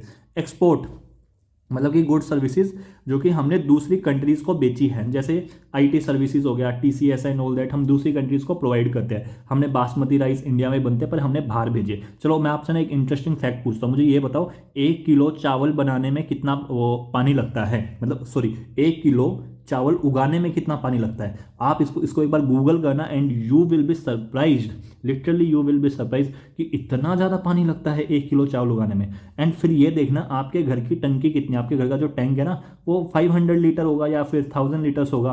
और जब आप ये कैलकुलेट करोगे कितना 1 किलो चावल उगाने में इतना पानी लगता है, तो यू विल रियलाइज कितना ज़्यादा पानी जाता है। ओके, इंपोर्ट क्या भाई, जो गुड्स एंड सर्विसेज हमने दूसरी कंट्री से खरीदे हैं। अब इन सबको आप कैलकुलेट करोगे तो आपका एक जीडीपी रफ एस्टीमेट आ जाएगा, अंडरस्टूड। आई होप गाइज आपको जो ये मेथड है, एक्सपेंडिचर मेथड, ये काफ़ी अच्छे से डिटेल में क्लियर हो गया होगा। अब हम लोग आगे बढ़ते हैं, जो है हमारा इनकम मेथड। तो गाइज इनकम मेथड मैंने आप लोगों को फैक्टर ऑफ प्रोडक्शन पढ़ाया था। फैक्टर ऑफ प्रोडक्शन में क्या था, हम लोगों ने देखा था लैंड, लेबर, कैपिटल, एंटरप्रेन्योरशिप। जिसकी ज़मीन है उसको रेंट मिलता है, लेबर वाले को वेज मिलेगा, सैलरी मिलेगी, कैपिटल जिसने लगाया उसको इंटरेस्ट मिलेगा उस पर, ठीक है। एंटरप्रेन्योर को क्या मिलेगा, प्रॉफिट मिलेगा। आप इन सबको आप प्लस कर दीजिए, वो सारा का सारा आपका इनकम मेथड आ जाएगा कि भाई लोगों को जो इनकम मिल रही है एंड ऑल दैट, उसके बेसिस पे जो मतलब कि हम जीडीपी कैलकुलेट करते हैं। सबसे पहला वेज एंड सैलरी, मजदूर और नौकरी पेशा वाले लोगों की इनकम, मतलब कि कौन हो जाता है मजदूर इसमें, जैसे कि कोई भी हो गया। मैंने आपको बताया था ना कि जो बेसिकली लेबर होता है वो स्किल्ड भी होता है, अनस्किल्ड भी होता है, राइट। इसमें डेली वेज अर्नर आ गए, गवर्नमेंट सर्वेंट्स भी आ गए, इन्फोसिस, विप्रो, टाटा के एम्प्लॉय की सारी सब आ जाएगा इसमें ओवरऑल, ओके। उसके बाद रेंट क्या है, लैंड या प्रॉपर्टी से आई इनकम, जैसे मॉल और दुकान लैंड रोड का रेंट हो गया, दिल्ली मुंबई में घर किराए पे देना, एग्रीकल्चर लैंड लीज, या जो भी जमीन लेगा उस पर भी कुछ ना कुछ वो देना पड़ेगा, राइट। तो वो सारी चीज़ें आ गई आपकी लैंड से। इंटरेस्ट, बैंक और इन्वेस्टमेंट पे मिलने वाला इंटरेस्ट। मैंने आप लोगों को जब ऊपर पढ़ाया था, क्या पढ़ाया था मैंने आप लोगों को, मैंने सिंपल सी बात बताई थी फैक्टर ऑफ प्रोडक्शन में कि कैपिटल भी अलग दो तरह की होती है, एक फाइनेंशियल वाली भी बताई थी, है नहीं, और वो एसेट वाली बताई थी, जिसमें आप कैपिटल में इन्वेस्ट कर रहे हो और दूसरे वाले में आप लोन्स वगैरह दे रहे हो। तो वो सारी चीज़ें भी आपकी इंटरेस्ट में आ जाएगी। प्रॉफिट में क्या आ जाएगा, जो एंटरप्रेन्योर है जिसने रिस्क लिया बिजनेस करने का, तो वो कुछ ना कुछ मुनाफा कमाएगा, प्रॉफिट कमाएगा, वो सारा का सारा आपका इसी में आ जाएगा। प्लस में टैक्सेस हो गया, टैक्सेस क्या आ जाएगा, सरकार को मिलने वाला टैक्सेस, जो सरकार को टैक्स मिला ना वो सारी चीज़ें, और सब्सिडी होगी जो सरकार ने मदद की है। तो ये सारी चीज़ें जब आप कैलकुलेट करोगे कि wage plus rent plus interest profit, उस फिर टैक्स में से सब्सिडी माइनस कर दोगे, ये ओवरऑल आपकी जीडीपी आ जाएगी, जिसको हम लोग बोलते हैं क्या, इनकम मेथड के थ्रू। जो नेक्स्ट है वो है हमारा वैल्यू एडिशन मेथड, एक बार उसको भी कर लेते हैं। सो नेक्स्ट है गाइज वैल्यू एडिड मेथड। अब ये वैल्यू एडिड मेथड में हम लोग क्या करते हैं कि कितनी वैल्यू एडिशन किया है एक पर्टिकुलर इंडस्ट्री ने, ठीक है, वैल्यू एडिशन मेथड। अब देखो मेरी बात सुनो ध्यान से, इसमें एक होता है जीवीए, एक होता है जीडीपी। अब इसमें ना डिफरेंस क्या होता है, पहले तो आप लोग उसी को समझ लीजिए। देखो जीवीए का सिंपल सा मतलब होता है, लेट्स से भारत में ना 100 इंडस्ट्री है, ओके। अब एक इंडस्ट्री ने, मैं एक इंडस्ट्री का एग्जांपल ले रहा हूँ, लेट्स से एक इंडस्ट्री है जिसका नाम है XYZ, ठीक है, इस इंडस्ट्री का नाम है XYZ। इसने कितनी वैल्यू एडिशन की। अब ये वैल्यू एडिशन निकलता कैसे है, वैल्यू एडिशन निकालने का सिंपल सा फॉर्मूला है आउटपुट, ठीक है, माइनस इनपुट। मतलब कि अब हम समझते हैं, इमेजिन ए सिनेरियो, एक वो बनानी है आपको, लेट्स से एक साइकिल बनानी है, ठीक है। उस साइकिल बनाने के लिए लेट्स से आपको लोहा, स्टील वगैरह एंड ऑल दैट, वो सारा रॉ मटेरियल चाहिए, ओके। वो जो रॉ मटेरियल ना, ओवरऑल जो रॉ मटेरियल लेट्स से वो आया है आपका 1500 रुपये का, 1500 रुपये का क्या आ गया आपका रॉ मटेरियल आ गया। लास्ट में आपने उस रॉ मटेरियल को लाके उसको जोड़ तोड़ के जैसे तैसे करके एक साइकिल बनाई, ओके। और उस साइकिल को आपने लास्ट में कितने बेच दिया, आपने उस साइकिल को बेच दिया 5000 रुपये में। 5,000 रुपये में साइकिल बेची। तो आउटपुट कितनी आई? आउटपुट आई है 5,000 रुपये की। और इनपुट कितनी थी? इनपुट थी यानी कि आपने कितना पैसा रॉ मटेरियल में इन्वेस्ट किया, 1,500 रुपये का पैसा इन्वेस्ट किया था। तो क्या अब मैं निकाल सकता हूँ कि आपने कितना वैल्यू ऐड किया? आपने वैल्यू ऐड किया 3,500 रुपये। तो ये है आपका वैल्यू एडिशन जो आपने किया है। ओके, तो जब हम एक पर्टिकुलर इंडस्ट्री का निकालते हैं ना तो उसको बोलते हैं जीवीए, ग्रॉस वैल्यू एडिशन। जब हम लेट से पूरी कंट्री में 100 वो थी मतलब इंडस्ट्रीज थी, अब हम इन सारी 100 इंडस्ट्रीज़ की अगर हम जीवीए को प्लस करेंगे तो वो निकल के आ जाएगी हमारी जीडीपी। अब हमें जीडीपी एट फैक्टर प्राइस निकालनी है, जीडीपी एट मार्केट प्राइस निकालनी है, बेसिक प्राइस निकालनी है। वो मैं ऊपर समझा चुका हूँ कि किस में कौन सा टैक्स प्लस हो जाएगा, कौन सा माइनस हो जाएगा, वो सारी चीज़ें। आई होप गाइज आपको वैल्यू एडिशन मेथड भी क्लियर हो गया होगा। जीवीए जीडीपी में क्या कंसेप्ट है वो भी क्लैरिटी आपको मिली होगी। आई होप आपको ये लेक्चर पसंद आया होगा। अगर आपको ये पसंद आया है, सबसे पहले तो आप ना कुछ एमसीक्यू सोल्व कीजिए। कौन से एमसीक्यू सोल्व करने हैं वो मैं आपको दिखा देता हूँ। आपको आंसर देना है। अगर मुझे 15-20 कमेंट नहीं मिले, जब तक 20 कमेंट नहीं मिलेंगे आंसर के रूप में अलग अलग बच्चों से, तब तक नेक्स्ट लेक्चर नहीं आएगा। ओके, तो प्लीज़ आप कमेंट कीजिए। इट्स नॉट लाइक दैट आप सिर्फ देख के जा। क्वेश्चन जो सोल्व करने हैं, सबसे पहला तो ये सोल्व करना है कि कौन सी चीज़ इंडिया की जीडीपी में इंक्लूड होगी। ठीक है, ऑप्शन है ए ओनली, बी और 2 ओनली, 2 and 3, 1 and 2। ये है आपका क्वेश्चन नंबर 1। तो आप जब रिप्लाई करोगे कमेंट में तो लिखना क्वेश्चन नंबर 1 का आंसर ये है। उसके बाद क्वेश्चन नंबर 2 जो है, क्वेश्चन नंबर 2 है आपका ये, ओके, कि नॉमिनल जीडीपी कैल। अब इसमें ऑप्शन क्या है? ऑप्शन है 1 ओनली, पहला ऑप्शन। दूसरा ऑप्शन है 2 ओनली, तीसरा ऑप्शन है बोथ, दोनों ठीक है। फोर्थ ऑप्शन है नन। आपको राइट बताना इसमें से, ठीक है, करेक्ट स्टेटमेंट कौन सी है। पहला है nominal GDP calculated based on current prevailing price while the real GDP calculated based on constant nominal GDP countries always greater than ये आपका दूसरा क्वेश्चन हो गया। अब तीसरा क्वेश्चन जो है, तीसरा क्वेश्चन ध्यान से देखिए। तीसरा क्वेश्चन है आपका ये कि gross value added at basic price exclude production tax, product tax, ये सारी चीजें, ये है आपका तीसरा क्वेश्चन। उसके बाद आपका जो फोर्थ क्वेश्चन है वो है इन्वेंटरी ऑफ फर्म। ठीक है, इन्वेंटरी ऑफ फर्म मैंने अभी आप लोगों को बताया था कि rise in value of inventory of firm over a year is treated as investment, something like that. थोड़ा सा वैसा है ये, मतलब कि कंसेप्चुअल है, कंसेप्ट आपके क्लियर है, डोंट वरी। फिफ्थ वन जो है वो है आपका कि following contribute to GDP of India. क्या क्या जीडीपी ऑफ इंडिया में कॉन्ट्रीब्यूट करेगा और क्या नहीं करेगा। Okay, I hope this is clear. आप प्लीज इनका नाम मुझे आंसर दीजिए। और one more question is there, 6th one is this. Okay, 6th one is this product tax subsidy, production tax subsidy, ये मैं आपको अभी समझा चुका हूँ। तो ये 6 क्वेश्चंस हैं, आप मुझे इनका कमेंट सेक्शन में आंसर कीजिए। और ये जो पीडीएफ है आपको टेलीग्राम चैनल पे मिलेगी। टेलीग्राम चैनल क्या है हमारा? UPSC junction, UPSC junction 01।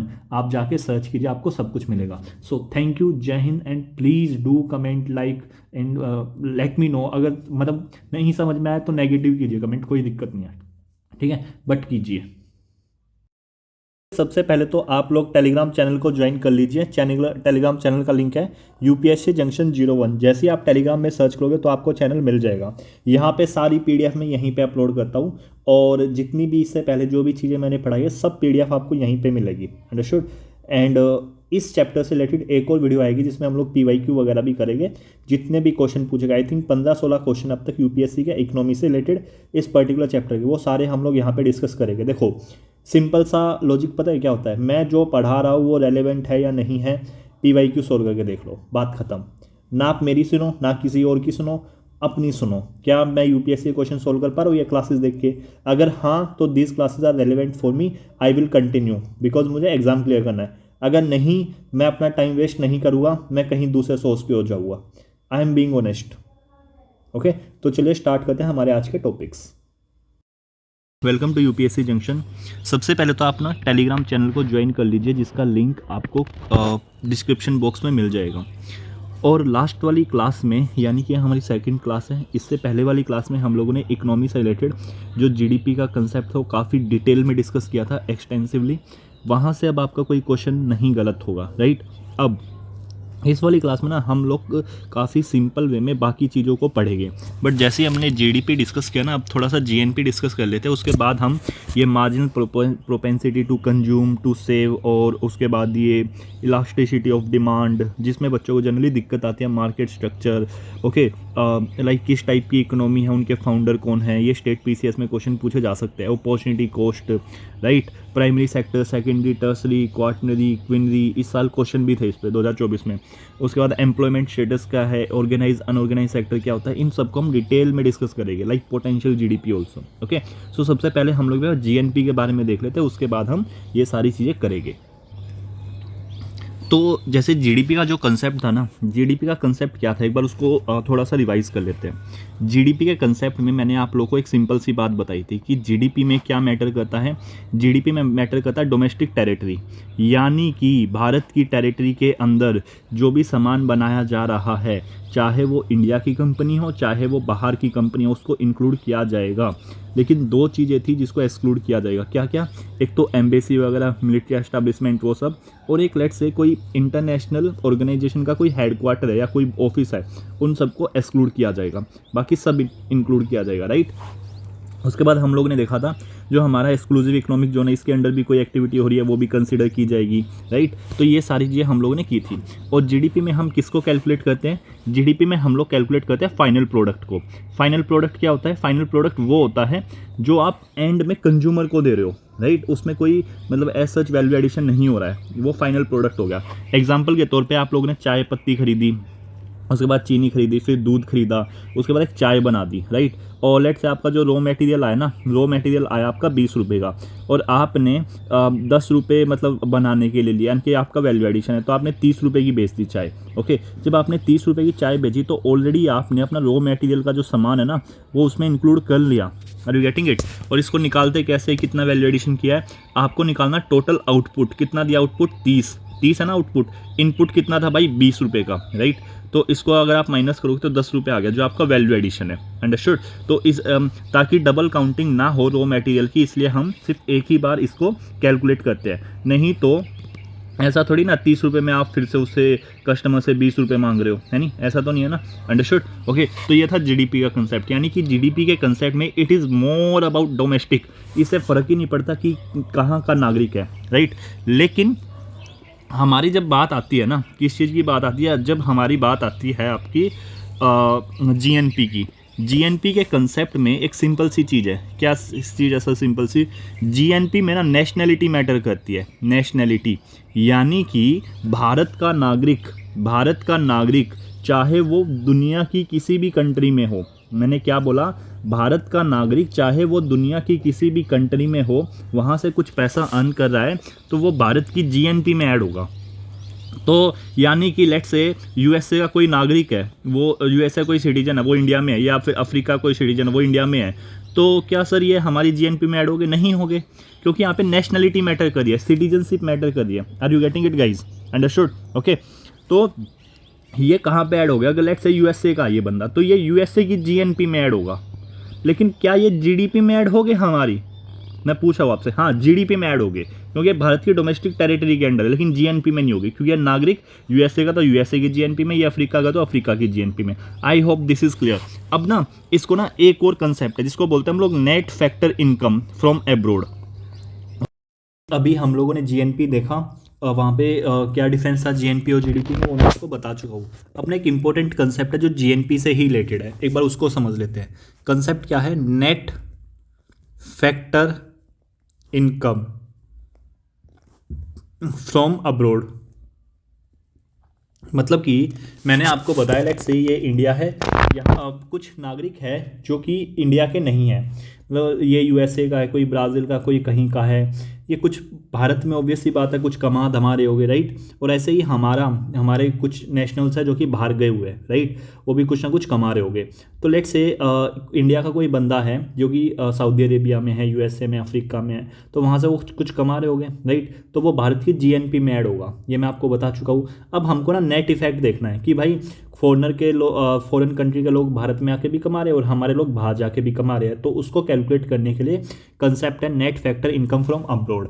अब फैक्टर इनकम क्या होती है, फैक्टर इनकम बेसिकली वो वाली इनकम होती है जो कि लैंड, लेबर, कैपिटल और एंटरप्रेन्योरशिप के थ्रू मिलती है, जो कि हम लोगों ने बताया था ना, सैलरी, इंटरेस्ट, रेंट और प्रॉफिट, ये सारी चीज़ें हम लोगों ने किया था factor of production.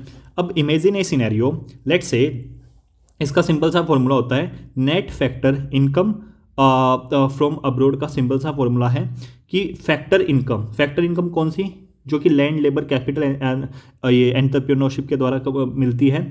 Factor income जो कि रिसीव्ड हुई है कहाँ से? अब्रोड से। क्यों या भाई रिसीव हमें अब्रोड से? क्योंकि हमारे कुछ भारतीय है जो कि बाहर जाके कमा रहे हैं, राइट। माइनस में फैक्टर इनकम जो कि हमने पे की है, किसको पे की है? उन फॉरेनर्स को जो इंडिया में रह रहे हैं, right. Factor income paid to foreigners. Now अब इमेजिन सिनेरियो, जो हमारा फैक्टर इनकम है ना, जो हमें मिला हुआ है, बाहर से मिला हुआ है, ऐसे समझ लो कि ये है हमारा लेट्स से ये 200 है, ठीक है, मतलब एक रफ फिगर ले लेते हैं, ये 200 है। और जो फैक्टर इनकम है जो हमने फॉरेनर को दिया है लेट्स से वो 150 है। तो overall net factor income from abroad हमारा पॉजिटिव आएगा, यानी कि ये आ जाएगा हमारा 50। अगर हमारा net factor income from abroad, मतलब net factor income from abroad जो है वो अगर वो पॉजिटिव है, तो इसका सिंपल सा मतलब क्या बोला जाएगा? इसका सिंपल सा मतलब ये है कि भारत के लोगों ने बाहर ज़्यादा कमाई की है, ठीक है, एज कंपेयर टू फॉरेनर्स ने इंडिया में। सिंपल है, भारत के लोगों ने बाहर ज़्यादा कमाई की है एज कंपेयर टू फॉरेनर्स ने इंडिया में। सिंपल हो गया। अगर लेट्स से नेगेटिव आ गया, लेट्स से ये रिवर्स हो गया कि 150 हमने मतलब बाहर से हमें रिसीव हुआ है क्योंकि हमारे नागरिक है वो, ठीक है, और प्लस में माइनस में हमने पे कितना किया फॉरेनर को? लेट्स से 200 किया, तो ये आ गया माइनस का मतलब सिंपल सा क्या है? इसका सिंपल सा मतलब हो गया फॉरेनर्स को हमने ज़्यादा, मतलब फॉरेनर्स ने ज़्यादा कमाया है इंडिया में रह के। सीधी सी बात है। Are you getting it? अगर let's say net factor income from abroad 0 है कि 100 रुपये हमारे भारतीयों ने कमाए पूरे वर्ल्ड में जो बाहर रह रहे थे, और जो बाहर के लोग भारत में रह रहे थे उन्होंने भी 100 रुपये कमाए, ये 0 आ गया। इसका सिंपल सा मतलब ये बोला जाएगा कि GDP is equal to GNP. GDP is equal to GNP. Is that clear guys? तो क्वेश्चन कैसे आएगा एग्जाम में? वो सिंपल सा पूछेगा net factor income from abroad में मतलब पॉजिटिव है तो क्या मतलब है, नेगेटिव है तो क्या मतलब है, और अगर लेट्स से 0 है net factor income from abroad, उसका क्या मतलब? उसका सिंपल सा मतलब है जीडीपी और जीएनपी बराबर हो जाएगी। अंडरस्टूड? नाउ अब ना इसका फॉर्मूला देख लेते हैं। जीएनपी का सिंपल सा फॉर्मूला है। जीएनपी का क्या फॉर्मूला है? जीडीपी प्लस में net factor income from abroad. Understood? Okay, तो ये हो गया आपका जीएनपी। अब हम लोग थोड़ा सा ना आगे बढ़ते हैं और बाकी चीज़ों को भी देखते हैं। तो गाइस अब हम लोग डिस्कस करते हैं कुछ अदर इंपॉर्टेंट चीज़ें, राइट। सबसे पहला है लॉ ऑफ डिमांड। ये क्या बोलता है? ये सिंपल सी बात बोलता है कि किसी भी कमोडिटी का जो प्राइस होता है ना, वो इन्वर्सली प्रोपोर्शनल है कि जितनी क्वांटिटी डिमांड की जा रही है। सिंपल सी बात ये बोल रहा है, लेट्स से कोई क्वांटिटी है, ठीक है, मतलब कोई पर्टिकुलर चीज़ है जिसका प्राइस था 20 रुपये। जब उसका प्राइस 20 रुपये था ना, तो उसके जो क्वांटिटी डिमांड की जा रही थी वो की जा रही थी भाई 150 रुपये, मतलब 150 क्वांटिटी। मतलब कि किसी प्रोडक्ट का प्राइस 20 रुपये है तो उसकी 150 यूनिट चाहिए। अब वो प्राइस बढ़ गया 40, तो भाई महंगी होगी चीज़, तो अब जो डिमांड है वो कम हो जाएगी, तो अब 100 चाहिए। जब 80 हो गया तो 50 चाहिए। It is simple like that. Let's say tomato है, टमाटर है, टमाटर जब 20 रुपये किलो है तो शायद आप 1 किलो ले आओगे। लेकिन लेट्स से अगर टमाटर 100 या 200 रुपये किलो है तो आप 1 किलो नहीं लाओगे। फिर आप वही पाइया ले आए, सम 250 ग्राम एंड ऑल दैट। इस तरह की जो चीज़ें होती है वो, तो ये बोलता है आपका लॉ ऑफ डिमांड कि जितनी हम जो कमोडिटी का प्राइस होता है ना, वो इन्वर्सली प्रोपोर्शनल होता है क्वांटिटी डिमांडेड के। अंडरस्टूड? नाउ नेक्स्ट, अब क्या क्या चीज़ें हैं जो कि इस डिमांड को इफेक्ट करती है? सबसे पहला जो इफेक्ट करती है वो होती है कंज्यूमर की इनकम। ओके, जैसे एग्जांपल के तौर पे अगर आपकी इनकम बढ़ेगी, नॉर्मल गुड के सिनेरियो में क्या होता है? लेट्स से कोई नॉर्मल गुड है, तो उस सिनेरियो में ये होगा कि अगर आपकी इनकम बढ़ रही है, तो आपकी डिमांड भी बढ़ेगी। सिंपल सी चीज़ है। लेट्स से पहले आप जो है आप 1000 रुपये कमाते थे, तो जब आप 1000 रुपये कमाते थे ना, तो इमेजिन ए सिनेरियो, आप जो है ना दाल वगैरह खाते थे। अब आपकी लेट्स से सैलरी डबल हो गई, मतलब कि आप 2000 रुपये कमाने लगे, तो आप पनीर की सब्जी खाओगे, है नहीं? तो और प्लस में क्या हो गया, पहले let's say imagine a scenario, आप ऐसे समझ लो, तो आप 10,000 रुपये कमाते थे। तो उस टाइम पे जब आप 10,000 रुपये कमाते थे तो आप ना थोड़ी सी दाल खाते थे, ठीक है। और जब आप ये सैलरी डबल हो गई या थोड़ी बढ़ गई, तो आप उसकी जो दाल की क्वांटिटी है ना उसको ज़्यादा डिमांड करने लगे। अंडरस्टूड? सिंपल है। चलो, ये होता है नॉर्मल गुड। अगर आपकी इनकम घट जाती है तो आपकी डिमांड भी घट जाएगी, क्योंकि अब आपके पास पैसा होगा नहीं उसको देने के लिए। एक होता है इन्फीरियर गुड। इन्फीरियर गुड वो होते हैं जब आपकी इनकम बढ़ती है ना तो इनकी डिमांड घट जाती है। एग्जाम्पल के तौर पर इमेजिन आप ऐसे कर लो कि पहले ना आप भाई कोई मतलब कोई सस्ती चीज़ थी आपकी, जो मतलब कि पहले ना क्या होता था ना, आपकी इनकम कम थी, तो अपना कोई सस्ती चीज़ थी वो लेते थे, ठीक है। लेकिन लेट्स से अब आपकी ना इनकम बढ़ गई तो अपना बढ़िया क्वालिटी का प्रोडक्ट लोगे तो जो चीज़ आप पहले लेते थे ना उसकी डिमांड घट जाएगी, समझ रहे हो। तो इन्फीरियर गुड्स सिंपल सी चीज़ है, वो गुड्स होते हैं जब इनकम बढ़ेगी तो आपका जो डिमांड है वो कम हो जाएगी, these are the inferior good, ठीक है। क्योंकि अब आपको वो नहीं चाहिए, आप लग्जरी प्रोडक्ट के हो जाओगे। इनकम अगर घटेगी, जब आपकी इनकम घटेगी तो उसकी डिमांड बढ़ जाएगी। अंडरस्टूड, सिंपल है, ओके। चलो अब आ जाता है प्राइस ऑफ रिलेटेड गुड। और क्या चीज़ें होती है जो कि इंपैक्ट करती है डिमांड को। एक होते हैं सब्सटीट्यूट गुड, जैसे लेट्स से कल कोक के प्राइस बढ़ गए, ठीक है, जो कोका कोला आती है उसके प्राइस बढ़ गए।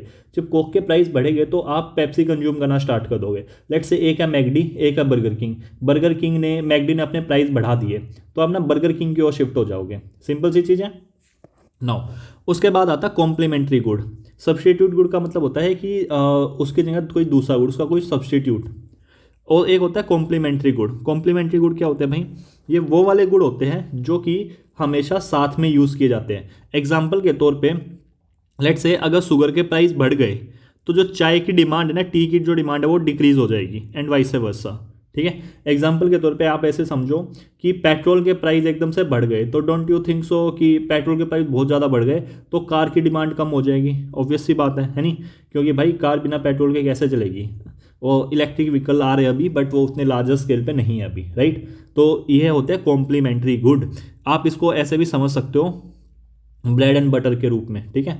आई hope this is clear. So next है गाइस सप्लाई। सप्लाई का लॉ क्या बोलता है वो समझ लेते। अभी हम लोगों ने डिमांड का किया, देखो सप्लाई का सप्लाई ये सिंपल सी बात बोलती है, ये बोलती है कि लेट्स से अगर कोई पर्टिकुलर चीज़ है, इमेजिन सिनेरियो कोविड-19 का टाइम था। कोविड-19 के टाइम पे एकदम से ये पता लगा कि सबको सैनिटाइजर चाहिए, तो मार्केट में तो लिमिटेड ही सैनिटाइजर थे, चाहिए सबको। तो क्या होगा, अगर कोई लिमिटेड चीज़ है और सबको चाहिए तो उसके प्राइस बढ़ जाएंगे, सीधी सी बात है, राइट। उसके प्राइस बढ़ जाएंगे। अब जैसे ही मैन्युफैक्चरर को पता लगा कि यार सैनिटाइजर के प्राइस बढ़ गए तो हर कोई सैनिटाइजर ही बनाने लगा। क्यों बनाने लगा, क्योंकि उसके प्राइस बढ़ गए थे सैनिटाइजर के, हर किसी को प्रॉफिट कमाना था। तो सिंपल सी बात बोलते हैं, अगर प्राइस इंक्रीज होगा तो जितनी क्वांटिटी सप्लाई की जा रही है वो भी इंक्रीज हो जाएगी, क्योंकि उसके जो मैन्युफैक्चरर है वो ज़्यादा आ जाएगी, हर किसी को प्रॉफिट कमाना है। Is just like MSP. MSP क्या है कि गवर्नमेंट अनाउंस करती है 23 क्रॉप पे, लेकिन प्रोक्योर सिर्फ वीट और राइस करे, तो हर कोई वीट एंड राइस ही उगाया जा रहा है, something like this, okay. Now क्या क्या फैक्टर्स है जो कि सप्लाई को इन्फ्लुएंस करता है। टेक्नोलॉजी, कमोडिटी पे कितना टैक्स है, रॉ मटेरियल का कितना प्राइस है, रिलेटेड गुड का कितना प्राइस है, वो सारी चीज़ें। अंडरस्टूड, बस आपको लॉ ऑफ सप्लाई क्लियर होना चाहिए। नेक्स्ट है मार्केट इक्विलिब्रियम। मार्केट इक्विलिब्रियम क्या होता है भाई, जब प्रोड्यूसर किसी चीज़ को किसी पर्टिकुलर कमोडिटी को एक पर्टिकुलर प्राइस पे बेचना चाहे और कंज्यूमर जो है उस प्रोडक्ट को उस अमाउंट पे खरीदना चाहे उसी कमोडिटी को, तो इसके बोलते हैं मार्केट इक्विलिब्रियम। यानी कि जितनी सप्लाई है मार्केट में उतनी ही डिमांड है, ओके। क्योंकि सब जो बेसिकली सेलर है वो एक पर्टिकुलर अमाउंट पे बेचना चाहता है उतनी क्वांटिटी को, और जो कंज्यूमर है वो खरीद भी रहा है नॉर्मली, ठीक है। This is market equilibrium. Now अब कुछ और बेसिक स्टफ है जो आपको मालूम होने चाहिए। सबसे पहला अकाउंटिंग ईयर। जनरली जो बजट आता है ना वो आता है 1 अप्रैल 2024 से 31 मार्च 2025 के लिए, ठीक है। और ये फरवरी में पास होता है कि भाई इस साल में कितना क्या खर्चा होगा, इसको अकाउंटिंग ईयर बोलते हैं। और जो हम बोलते हैं ना Q1, Q2, Q3, तो पहला जो क्वार्टर, हर एक क्वार्टर 3-3 महीने का होता है। पहला क्वार्टर होता है अप्रैल, मई, जून, जुलाई, अगस्त, सितंबर दूसरा क्वार्टर, अक्टूबर, नवंबर, दिसंबर तीसरा क्वार्टर, जनवरी, फरवरी, मार्च फोर्थ क्वार्टर।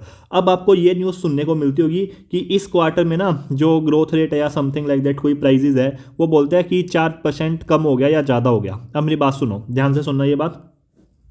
एसी है, ठीक है भाई, तुम बोल रहे हो कि लास्ट क्वार्टर से ये 4% इंक्रीज होगी, और तुम ये बात बोल रहे हो इमेजिन ए सिनेरियो Q2 में, जुलाई, अगस्त, सितंबर में। भाई ये जो कंपैरिजन है ना, तो ये जो बोलते हैं ना कि 4% इंक्रीज हुआ है लास्ट क्वार्टर से एंड ऑल दैट, भाई वो इस क्वार्टर की बात नहीं कर रहे कि इससे जस्ट पहले जो क्वार्टर है, नहीं, वो सेम क्वार्टर लास्ट ईयर के क्वार्टर से बात कर रहे हैं। अंडरस्टूड, जो ये कंपैरिजन होता है, क्योंकि इमेजिन सिनेरियो तुम बोल रहे हो कि जो सेल है ना एसी की वो कम हो गई, ठीक है, और ये बात तुम बोल रहे हो लेट्स से थर्ड क्वार्टर में। अरे ऑब्वियस सी बात है भाई, ठंड आ गई तो कम होगी, है नहीं। लेकिन जो कंपैरिजन होगा ना वो जस्ट बिफोर वाले का नहीं होगा, वो सेम लास्ट ईयर अक्टूबर दिसंबर में कितनी थी उससे होगा।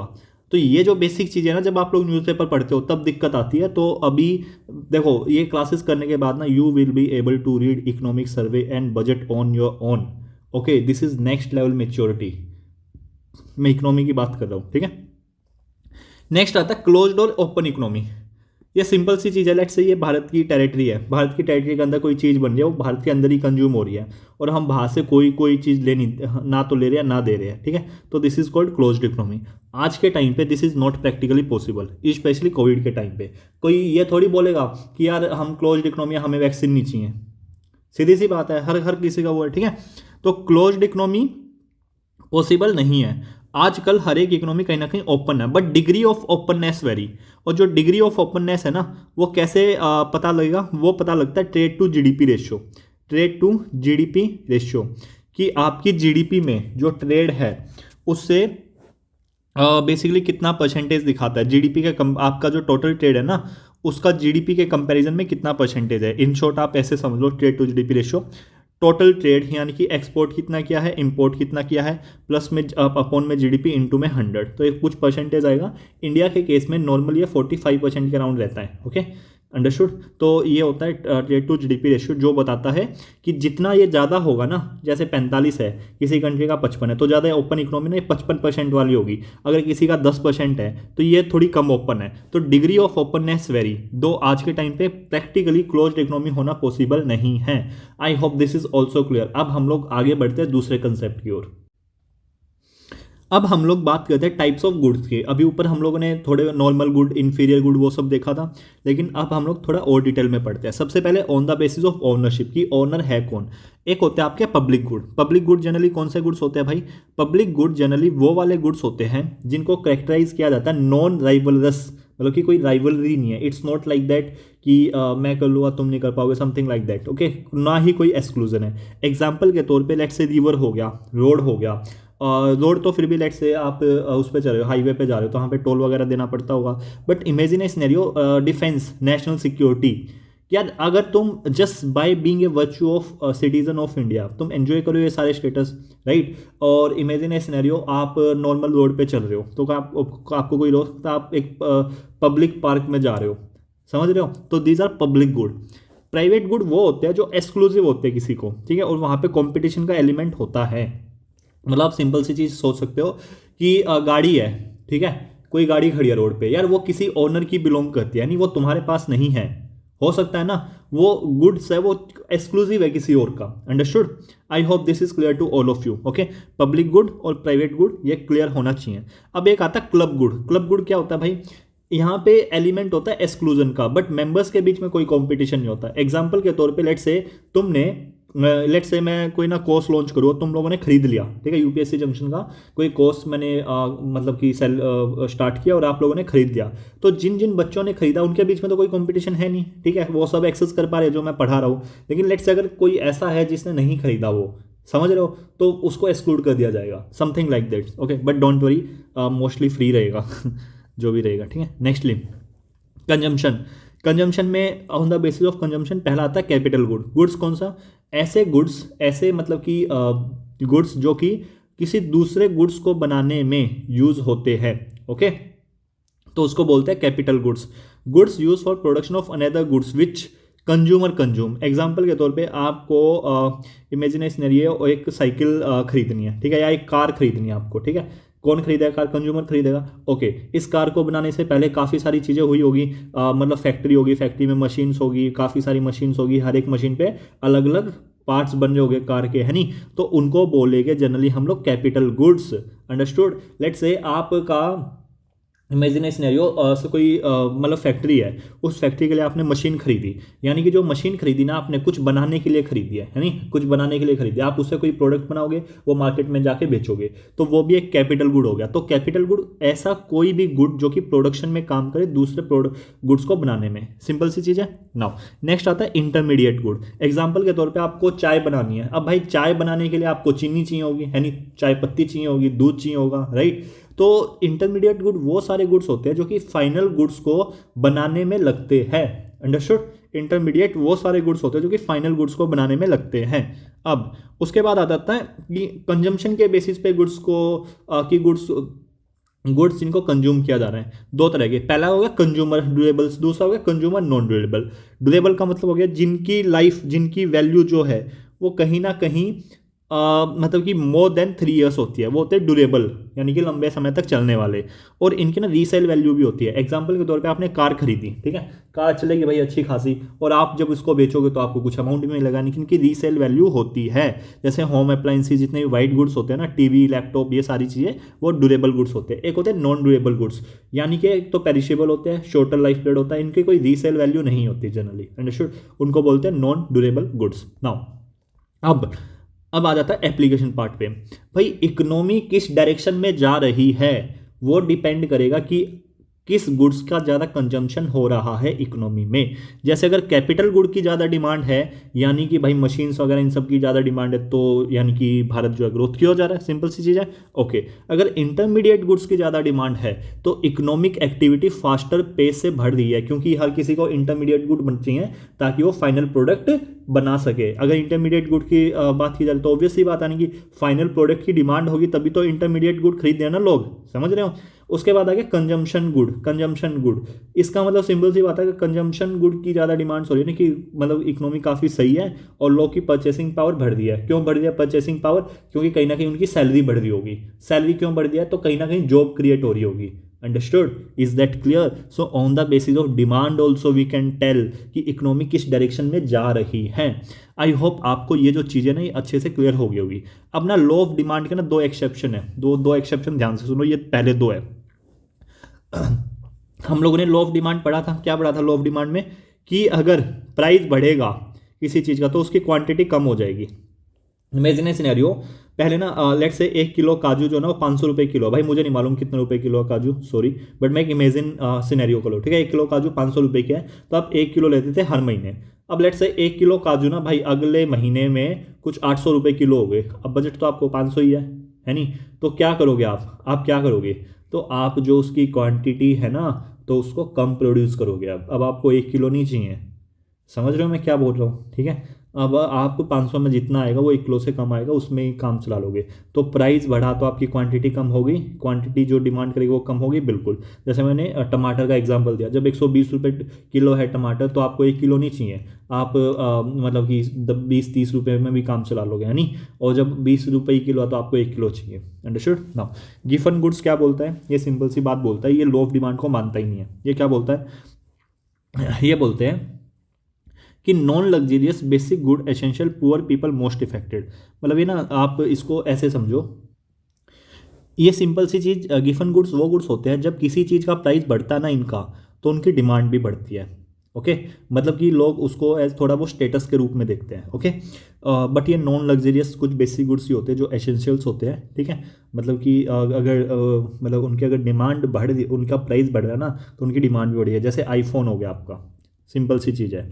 वेबलन गुड क्या होते हैं? ये भी सेम ही होते हैं गिवन गुड्स की तरह ही, कि जब इनके प्राइस बढ़ते हैं ना तो इनकी डिमांड भी बढ़ती है। एग्जाम्पल के तौर पे इनको स्टेटस सिंबल, मतलब कि थोड़ा सा हायर उसमें देखा जाता है, हायर ऑर्डर में। जैसे रोल्स रॉयस होगी, ठीक है, कोई बहुत ही महंगी कार है, काइंड ऑफ उस तरह की चीज़ें, क्योंकि लोग दिखाते हैं कि मतलब कि स्टेटस सिंबल, समझ गए होगे आप लोग, राइट। तो ये दोनों गुड्स जो है ना डिसओबे करते हैं लॉ ऑफ डिमांड को, तो ये आपको याद रखना है। अब एक और गुड्स देखते हैं, कॉम्प्लीमेंट्री गुड्स, जैसे bat and balls, sugar and T, bread and butter, kind of इस तरह के। ऑल्टरनेटिव गुड्स, सब्सटीट्यूट, मैंने बताया था कि अगर लेट्स से चाय के प्राइस बढ़ गए तो लोग ना कॉफ़ी की डिमांड ज़्यादा करने लगेंगे। लेट्स से कॉफ़ी महंगी होगी तो लोग चाय की डिमांड ज़्यादा करने लगेंगे। इन्फीरियर गुड कौन से गुड्स होते हैं? लो price goods used by low income group, ठीक है। जैसे आपकी इनकम बढ़ेगी तो आप ना दूसरी ओर शिफ्ट कर लेते हो। लेट्स से पहले आप बाइक से ट्रैवल करते थे, लेकिन आपकी इनकम बढ़ी तो आपने कार ले ली। पहले आप लोकल शॉप से मतलब कि बर्गर खाते थे, आपकी इनकम बढ़ी, आपने अब मैकडी पे जाने लगे। इस तरह के बोलते हैं इन्फीरियर गुड। तो अब हम लोग थोड़े और दूसरे कंसेप्ट देख लेते हैं, potential GDP and all that. देखो इस वाली क्लास में ना मेजोरिटी जितने बेसिक चीज़ें ना जहाँ पे आपको सबसे ज़्यादा डिफिकल्टी आती है वो सारे के सारे कवर हो जाएगी, ठीक है। अब हम लोग बात करते हैं पर्सनल इनकम की। पर्सनल इनकम क्या होती है भाई? ये वो वाली इनकम होती है जो कि रिसीव की जाती है हाउस होल्ड के द्वारा, बिफोर डिडक्शन ऑफ टैक्सेशन, मतलब कि टैक्स कटने से पहले जो टोटल इनकम हाउस होल्ड को मिली, मेन कंपोनेंट क्या, हाउस होल्ड को। अब हाउस होल्ड को कौन कौन से इनकम नहीं मिलती, पहले हम ना वो देख ले, थोड़ा सा याद कर लेते हैं। सिंपल्स आपको ये याद रखना है कि हमें वो पैसा कैलकुलेट करना है जो कि सिर्फ हाउस होल्ड को मिलता है। लेट्स से कोई पैसा है कंपनी के पास है, क्या वो हाउस होल्ड को मिलेगा, नहीं मिलेगा। ओके, लेट्स से कुछ इंटरेस्ट है, ठीक है, एक कंपनी है, कंपनी का नाम है ए, या फिर गवर्नमेंट है, गवर्नमेंट ने क्या किया, लोगों को या फिर किसी उसको ना मतलब पैसा उधारी पे दिया। ओके, दूसरी कंट्री को पैसा उधारी पे दिया। जब लेट्स से 100 रुपया दिया दोनों ने, तो इनको 4% इंटरेस्ट रेट पे, तो इनको कितना मिलेगा, 104 रुपये मिलेगा। वो 104 रुपये में से जो पैसा है, इंटरेस्ट है, वो किसके पास रहेगा, कंपनीज के पास, गवर्नमेंट के पास रहेगा। तो ये भी नहीं मिलता, तो इसको भी हम माइनस करेंगे। ठीक है, कंपनी को टैक्स देना पड़ता है, कॉर्पोरेट टैक्स वगैरह एंड ऑल दैट, वो भी हाउस होल्ड को नहीं मिलता, उसको भी हम माइनस करेंगे। ठीक है, और भी जो भी फ्री बेनिफिट्स होते हैं, जैसे एग्जांपल के तौर पे ट्रांसफ़र पेमेंट हो गया, पेंशन हो गया, स्कॉलरशिप हो गया, वो कौन देती है, गवर्नमेंट देती है, किसको देती है, हमको देती है नहीं। लेट्स से आपके दादाजी है या आप पढ़ाई करते हो, आपको स्कॉलरशिप मिली, तो वो हाउस होल्ड में आएगा ना, बिल्कुल आएगा, हाउस होल्ड को मिला तो ये ऐड हो जाएगा। सिंपल हो गया चीज़ें। अब हम इसका फॉर्मूला देख लेते हैं। पर्सनल इनकम एक तो हो गया, पर्सनल इनकम सिंपल सी चीज़ है, national income minus undistributed profit, मतलब कि कुछ प्रॉफिट है अनडिस्ट्रीब्यूटेड। क्या क्या होता है अनडिस्ट्रीब्यूटेड प्रॉफिट, जो कंपनी खुद के पास रख लेती है। अंडरस्टूड, ताकि भाई फ्यूचर में लेट से कुछ वो हो जाए, मतलब कि मंदी आ जाए तो उस टाइम पे यूज़ किया जाए। नेट इंटरेस्ट पेमेंट, कौन सी नेट इंटरेस्ट पेमेंट, कंपनी और गवर्नमेंट ने जो लोन दे रखा है उस पर जो उनको इंटरेस्ट मिल रहा है, वो भी पब्लिक के पास नहीं पहुंचा, तो भी उसको भी हम माइनस कर देंगे। माइनस में कॉर्पोरेट टैक्स जो कि कंपनी गवर्नमेंट को देती है, उसको भी माइनस कर देंगे। प्लस करेंगे ट्रांसफर पेमेंट को, क्योंकि इसमें पेंशन, स्कॉलरशिप, सब्सिडीज वो हमको ही मिल रहा है नहीं, हाउस होल्ड को ही मिल रहा है। तो ये हो जाएगा पर्सनल इनकम। क्लियर हो गया, सिंपल था, इजी है ना, बहुत इजी है, डोंट वरी। ठीक है, सब इजी है। नेक्स्ट है मार्जिनल प्रोपेंसिटी टू कंज्यूम। अब मार्जिनल प्रोपेंसिटी होती क्या है कंज्यूम करने की, ये सारी चीजें। इमेजिन ए सिनेरियो, आपकी इनकम बढ़ती है, ठीक है, जब आपकी इनकम बढ़ी, लेट्स से आपकी इनकम बढ़ी 1000 रुपये, आपकी इनकम कितनी बढ़ी, 1000 रुपये बढ़ी। जब आपकी इनकम बढ़ी है 1000 रुपये, उसका कितना पैसा आपने स्पेंड किया।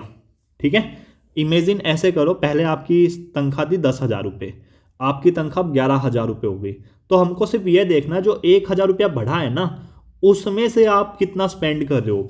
तो फॉर्मूला सिंपल सा है भाई, कंजम्पशन कितना इंक्रीज हुआ है और इनकम कितनी इंक्रीज हुई है। लेट्स से आपकी इनकम इंक्रीज हुई है 1000 रुपये और आपका कंजम्पशन इंक्रीज हुआ है 800 रुपये, तो आपका जो मार्जिनल प्रोपेंसिटी हो जाएगा कंज्यूम करने का, वो हो जाएगा 0.8। और लेट्स से 1000 रुपये इनकम इंक्रीज हुई, आप 700 रुपये खर्च करो तो 0.7। लेट्स से 1000 रुपये इंक्रीज हुई और आपने 1000 के 1000 खर्च कर दिए, तो क्या आ जाएगा, 1 आ जाएगा मैक्सिमम। ऐसा तो नहीं हो सकता ना 1000 रुपये आपकी इनकम बढ़ी और आपने 1200 रुपया खर्च कर दिया, ऐसा तो नहीं हो सकता ना। तो इसीलिए जो कंज्यूम करने की मार्जिनल प्रोपेंसिटी होती है ना, वो हमेशा 0 से 1 के बीच में ही वेरी करेगी। या तो आप सारा का सारा कंज्यूम कर रहे हो, या आप सारा का सारा सेव कर रहे हो, या फिर उसके बीच में हो, राइट। अगर लेट्स से आप सारा का सारा सेव कर रहे हो, आपकी 1000 रुपये की मतलब कि क्या किया आपने, सिंपल सी चीज़ है कि आपकी 1000 रुपये इनकम बढ़ी और आपने 100 रुपया वो किया, तो 0.1। Are you getting this right, यानी कि आप ज़्यादा सेविंग कर रहे हो। अब नेक्स्ट है मार्जिनल प्रोपेंसिटी टू सेव। अगर आपकी इनकम बढ़ती है तो जो एक्स्ट्रा इनकम है उसका आप कितना रुपया सेव करते हो, सेम है। ठीक है, सेविंग कितनी की है, लेट से आपकी 1000 रुपये इनकम बढ़ी, पहले 10,000 थी, अब 11,000 होगी। उस 1000 रुपये में से आप ना 200 रुपये जो है वो सेव करो, तो 0.2 हो गया। ठीक है, और ये 0. मतलब लेट से आपने 800 रुपये सेव किए तो 0.8 हो गया। तो ये भी हमेशा 0 से 1 के बीच में ही रहती है। आई होप दिस इज क्लियर, दोनों कंसेप्ट क्लियर हो गए होंगे। नेक्स्ट आता है इलास्टिसिटी ऑफ डिमांड का, मतलब कि इमेजिन ए सिनेरियो, कोई पर्टिकुलर प्रोडक्ट है, कोई 2 प्रोडक्ट है, ठीक है, पार्ले जी हो गया, टी हो गया, या और भी बहुत सारे प्रोडक्ट हो गए। ठीक है, अब किसी चीज़ की डिमांड बढ़ेगी घटेगी, वो किस चीज़ पर डिपेंड करता है, उसके प्राइस पे। अभी हम लोग ऊपर देखा हम लोगों ने, ठीक है, लोगों की इनकम पे, कि अगर लोगों की इनकम बढ़ेगी तो ऑब्वियसली बात है डिमांड भी बढ़ेगी, और चॉइस पे, और भी अलग अलग फैक्टर्स होते हैं, राइट। मेनली ये 3 ही फैक्टर होते हैं, और भी होते हैं वैसे। अगर किसी पर्टिकुलर चीज़ की डिमांड बहुत ज़्यादा बदल रही है आपकी इनकम बढ़ने से या उसका प्राइस घटने बढ़ने से, तो उसको बोलते हैं इलास्टिक डिमांड। मतलब इसकी डिमांड जो ना इलास्टिक है, मतलब कि वो डिपेंड कर दिया है प्राइस पे, इनकम पे, लोगों की चॉइस पे। अगर किसी की डिमांड नहीं ज़्यादा चेंज हो रही तो वो इनइलास्टिक है। और जनरली इनइलास्टिक वो वाले गुड्स होते हैं जनरली जो कि नेसेसिटी होती है। एग्जाम्पल के तौर पर दवाई है, ठीक है, आपकी दवाई भाई पहले 10 की आती थी, अब 20 की आने लगी। अरे भाई नहीं लोगे तो मर जाओगे, है नहीं, तो उसकी डिमांड चेंज नहीं होगी, ना ही घटेगी ना ही बढ़ेगी, तो ये इनइलास्टिक है। अंडरस्टूड। लेट्स से किसी की डिमांड ज़्यादा चेंज हो रही है, आपकी लेट्स से आपकी पहले सैलरी ना 10,000 थी, अब आपकी सैलरी होगी 8,000 रुपया, तो यार पहले आप 1 किलो दाल लेते थे, अब आप आधी किलो लेने लग जाओगे, आपकी सैलरी कम हुई है, तो वो इलास्टिक है। यानी कि जिसकी डिमांड बढ़ घट सके on the basis of income, price, choice and और अदर फैक्टर, तो उसको बोलेंगे इलास्टिक। इलास्टिक नहीं होती जो हम लोग उसमें डालते हैं पेंट वगैरह में, है नहीं, इलास्टिक है क्योंकि डिमांड चेंज हो रही है। इलास्टिक मतलब कि कुछ बहुत ही जरूरी सामान है, नहीं हो रही चेंज, चाहे प्राइस कितना भी घटे बढ़े कुछ भी हो, ठीक है। फॉर्मूला क्या होता है, percentage increase in quantity demanded, percentage change in price, ठीक है। No need to remember this one, simple सा याद रखो। अगर जो प्राइस इलास्टिसिटी ऑफ डिमांड है अगर वो मोर देन 1 है, यानी कि वो काफ़ी सेंसिटिव प्रोडक्ट्स है, ठीक है। सेंसिटिव प्रोडक्ट्स का सिंपल सा मतलब क्या हो गया, सेंसिटिव प्रोडक्ट का सिंपल सा मतलब हो गया कि भाई इलास्टिक है, मतलब कि डिमांड इलास्टिक है, ओके। डिमांड जो है वो इलास्टिक है, यानी कि डिमांड घट बढ़ रही है। एग्जांपल के तौर पे लेट्स से पेप्सी है, कोक है, स्प्राइट है। अगर कोक एक्सपेंसिव होगी तो ऑब्वियस सी बात है भाई आप पेप्सी और स्प्राइट को शिफ्ट कर जाओगे, सीधी सी बात है ना, समझ रहे हो। क्यों आप शिफ्ट क्यों कर पाए, क्योंकि सब्सटीट्यूट ईजिली अवेलेबल था। तो जो इलास्टिक गुड्स होते हैं ना, जो इलास्टिक डिमांड होती है ना, जो मतलब कि इलास्टिक गुड्स होते हैं उनका जनरली सब्सटीट्यूट अवेलेबल होता है। इन इलास्टिक में क्या होगा, इन जिनकी लेस देन 1 होती है, मतलब बहुत ही नेसेसरी होते हैं भाई, इरिस्पेक्टिव ऑफ फैक्टर डिमांड, कोई भी चीज़ आ जाए, प्राइस घटे बढ़े डजेंट मैटर, खरीदना तो खरीदना है। एग्जांपल मेडिसिन या जितने भी एल्कोहलिक प्रोडक्ट हो गए या फिर वैसे हैबिचुअल प्रोडक्ट्स हो गए, ठीक है, पेट्रोल डीजल ये सारी चीज़ें खरीदनी है तो खरीदनी है, चाहे प्राइस घटे बढ़े, है नहीं। तो इनको बोलते हैं इनइलास्टिक गुड्स, इनइलास्टिक डिमांड, मतलब कि डिमांड जो इन इलास्टिक है। अंडरस्टूड। तो आई hope this is clear, I hope this is clear, right. अगर नहीं समझ में आ रहा तो आप मुझे कमेंट करके जरूर बताना। देखो मैं बहुत मेहनत कर रहा हूँ, तो प्लीज़ यार एक बार ना कमेंट जरूर कर दो, ठीक है, कि कैसा लगा कैसा नहीं लगा। मेरी वीडियो पे ज़्यादा व्यू जाते नहीं है, बट ठीक है, मतलब क्या ही फ़र्क पड़ता अब तो, ठीक है। नाउ अब मार्केट स्ट्रक्चर को समझ लेते हैं। एक तो होता है परफेक्ट कंपटीशन, मतलब कि टू मच सेलर है और सारे के सारे सेम प्रोडक्ट मतलब कि बेच रहे हैं। एग्जांपल के तौर पे आप मार्केट में जाते हो, कपड़ा मार्केट में जाते हो, बेच तो हर कोई कपड़ा रहा है, सीधी सी बात है नहीं, तो उसको बोलते हैं परफेक्ट कंपटीशन। एक होता है मोनोपोली, कि एक ही सेलर डोमिनेंस है। इंडियन रेलवे, ऐसा नहीं है कल को आप बोलोगे मुझे अपनी रेल चलानी है अलग से, नहीं, you can't do this, right. Monopoly एक ही सेलर की डोमिनेंस है। एक होता है मोनोपोलिस्टिक कंपटीशन, मतलब कि यहाँ पे डिफरेंट सेलर होते हैं विद डिफरेंट प्रोडक्ट, और वो जो डिफरेंट प्रोडक्ट होते हैं ब्रांडिंग क्वालिटी उन पे अलग अलग होते हैं। एग्जांपल के तौर पे आप ऐसे समझ लो, बर्गर किंग है, वो भी बर्गर बेच रहा है, मैकडी बर्गर बेच रहा है, जारा भी कपड़े बेच रहा है, लेविस भी कपड़े बेच रहा है, बट डिपेंड करेगा ब्रांडिंग और क्वालिटी में, है नहीं। तो इसको बोलते हैं मोनोपोलिस्टिक कंपटीशन। उसके बाद आ गया ओलिगोपोली, कि कुछ बिग सेलर्स होते हैं जो कि पूरी मार्केट को कंट्रोल करते हैं, जैसे जियो हो गया, राइट। मतलब कि हर किसी, अब तो मतलब जियो काफ़ी ग्रो कर रहा है नहीं, हर किसी के पास जियो का नंबर है, राइट। चलो अब हम लोग देख लेते हैं मतलब कि टाइप ऑफ इकोनॉमी। एक होती है सोशलिस्ट इकोनॉमी, इसको कंसेप्ट एडम स्मिथ ने दिया था। मार्केट इकोनॉमी का कंसेप्ट जो है वो कार्ल मार्क्स ने दिया था। मिक्स्ड इकोनॉमी का कंसेप्ट जो है वो जॉन केनस ने दिया था। आई थिंक मैंने उल्टा लिख दिया, मार्केट इकोनॉमी एडम स्मिथ था और कार्ल मार्क्स का सोशलिस्ट था, ठीक है, इसको ठीक कर लेना। नाउ सोशलिस्ट में क्या होता है कि गवर्नमेंट जनरली इकोनॉमी को कंट्रोल करती है, गवर्नमेंट इकोनॉमी को कंट्रोल करती है, और यहाँ पे जो प्राइवेट ओनरशिप है ना, या तो वो बहुत ही कम होती है, लिमिटेड, या होती नहीं है, ओके। गवर्नमेंट के पास ही सारे रिसोर्सेज होते हैं, जिसको जितना चाहिए होता है गवर्नमेंट उसको उस बेसिस पे दे देती है। अब यहाँ पे इक्वल डिस्ट्रीब्यूशन होता है रिसोर्सेज का, ताकि किसी के बीच में भी इनइक्वालिटी ना रहे। जैसे पहले के, अब तो एज मतलब कोई भी कंट्री ना पूरी तरह से ना तो सोशलिस्ट होती ना ही मार्केट होती, कहीं ना कहीं मोस्टली जो है वो मिक्सड ही होती है, मोस्टली, ठीक है। नेक्स्ट, मार्केट इकोनॉमी का कंसेप्ट एडम स्मिथ ने दिया। यहाँ पे बोलते हैं कि प्राइवेट सेक्टर का ना यहाँ पे पूरा कंट्रोल होता है, ओके। मतलब कि कोई भी चीज़ जो है ना, कितनी प्रोडक्शन होगी, कैसे होगी, वो सारा का सारा चीज़ें देखा जाता है, डिमांड एंड सप्लाई। अब कोविड के टाइम पे क्या हुआ, कोविड के टाइम पे भाई साहब सैनिटाइजर बिक रहे हैं, क्यों बिक रहे हैं, क्योंकि डिमांड है उस चीज़ की, समझ रहे हो क्या बोल रहा हूँ मैं, राइट। ओके, तो उसको बोलते हैं जनरल डिमांड एंड सप्लाई के बेसिस पे। अब कंपटीशन जो है ना इंक्रीज होता है यहाँ पे, क्योंकि मार्केट इकोनॉमी में भैया बहुत सारे बंदे होते हैं जो कि सेम तरह की चीज़ें बेच रहे होते हैं, तो आपको इनोवेशन लेके आनी पड़ती है, राइट, ताकि आपका प्रोडक्ट उनसे बढ़िया लगे। जैसे एग्जांपल यूएसए। अब मिक्स्ड इकोनॉमी में क्या होता है, जो कि जॉन केनस ने दी थी, राइट। इसमें सिंपल सी बात है, ये सोशलिज्म और कैपिटलिज्म का मिक्स है। यहाँ पे पब्लिक प्रॉपर्टी भी होती है, प्राइवेट भी होती है, ठीक है। पब्लिक सिर्फ जो एसेंशियल सेक्टर होते हैं ना वहीं पे जनरली अपना डोमिनेंस बना के रखते हैं, जैसे रेलवे हो गया, डिफेंस हो गया, ये सारी चीज़ें। पर्पज़ होता है इकोनॉमिक ग्रोथ भी हो और सोशल जस्टिस भी आए। एग्जाम्पल के तौर पे गवर्नमेंट जो सब्सिडी भी देती है और गवर्नमेंट जो है क्या करती है भाई, जनरली प्राइवेटाइजेशन को भी थोड़ा थोड़ा प्रमोट करती है, राइट। उस तरह की जो चीज़ें रहती है। अब इंडिया जो है ना 1947 से लेके 1991 के बीच में सोशलिस्ट ओरिएंटेड मिक्स्ड इकोनॉमी था, लेकिन 1991 के बाद मार्केट बेस्ड इकोनॉमी ज़्यादा बन गया after LPG reform, liberalisation, privatisation, globalisation. और वो हमारा पता भी लगता है ट्रेड टू जीडीपी रेशो में, जो कि 45% के अराउंड रहता है। अंडरस्टूड। नाउ नेक्स्ट आता है अपॉर्चुनिटी कॉस्ट। इमेजिन सिनेरियो, आपके पास 2 घंटे है, ठीक है, और या तो आप उस 2 घंटे में पढ़ सकते हो या फिर नेटफ्लिक्स देख सकते थे, राइट। आपके पास ये 2 ही चॉइस थी। तो अगर आप पढ़ोगे तो आप नेटफ्लिक्स पे मतलब कि कोई सीरीज़ नहीं देख पाओगे, अगर सीरीज़ देखोगे तो पढ़ नहीं पाओगे। तो जो नेक्स्ट बेस्ट अल्टरनेटिव होता है ना, जो फोरगोन है, जो आप नहीं कंज्यूम कर पाए, मतलब कि जो आप नहीं वो कर पाए, तो उसको बोलता है आप अपॉर्चुनिटी कॉस्ट। इमेजिन सिनेरियो, आपके पास ना 100 रुपये है, या तो आप इस 100 रुपये से कुछ हेल्दी चीज़ें खा सकते हो या इस 100 रुपये से मूवी देख सकते हो। अगर आपने मूवी देख ली तो जो आपको हेल्दी बेनिफिट मिल सकते थे खाने से, आप भाई वो मिलेगा नहीं। लेकिन अगर आपने कुछ इसका जूस वूस पी लिया तो जो मूवी में एंटरटेनमेंट मिलना था वो आपको नहीं मिलेगा, है नहीं। तो हमेशा जो नेक्स्ट बेस्ट अल्टरनेटिव होता है ना, वो आपकी अपॉर्चुनिटी कॉस्ट होती है जनरली। अंडरस्टूड। एग्जाम्पल के तौर पर आप गवर्नमेंट जॉब की तैयारी कर रहे हो, और जब तैयारी कर रहे हो 1-2 अटैम्प्ट के बाद लगता है यार काश में कहीं कमा ही रहा होता। तो जब आप गवर्नमेंट जॉब की तैयारी कर रहे हो ना, तो उस टाइम पे आपकी अपॉर्चुनिटी कॉस्ट क्या है कि आप प्राइवेट जॉब में अर्न कर सकते थे अच्छा खासा amount. Understood. This is opportunity cost. अब उसके बाद आता है भाई टाइप ऑफ सेक्टर्स। अब टाइप ऑफ सेक्टर में क्या आ जाता है, सबसे पहला आ गया आपका प्राइमरी सेक्टर। प्राइमरी सेक्टर में क्या आता है, जनरली रॉ मटेरियल जिनको एक्सट्रैक्ट किया जाता है ज़मीन से, जैसे एग्रीकल्चर, फिशिंग, माइनिंग, फॉरेस्ट्री, ये सारी चीज़ें होगी। और इनको बोला जाता है red collared worker, red collared worker. Okay. अब सेकेंडरी में क्या आ जाएगा, सेकेंडरी में मैन्युफैक्चरिंग आ गया, कंस्ट्रक्शन आ गया, जैसे आयरन ओर से स्टील बना दिया, तो ये आपका मैन्युफैक्चरिंग में आ जाएगा, सेकेंडरी सेक्टर में आ जाएगा। इनको बोला जाता है ब्लू कॉलर्ड वर्कर। टर्सरी में जनरली आ जाता है प्रोडक्शन करना किसी चीज़ की, या फिर एक्सचेंज ऑफ सर्विसेज करना। ओके। एग्जाम्पल के तौर पे बैंकिंग, ट्रांसपोर्ट, इंश्योरेंस, ये सब आ गया, इसको बोलते हैं white collared worker. Okay. Quaternary में ये एक्चुअली अभी मॉडर्न इकोनॉमिक्स में ये भी पढ़े जा रहे हैं 2, ठीक है, क्वार्टनरी और क्विनरी। क्वार्टनरी में आ गया नॉलेज और इन्फॉर्मेशन बेस्ड सर्विसेज। ओके।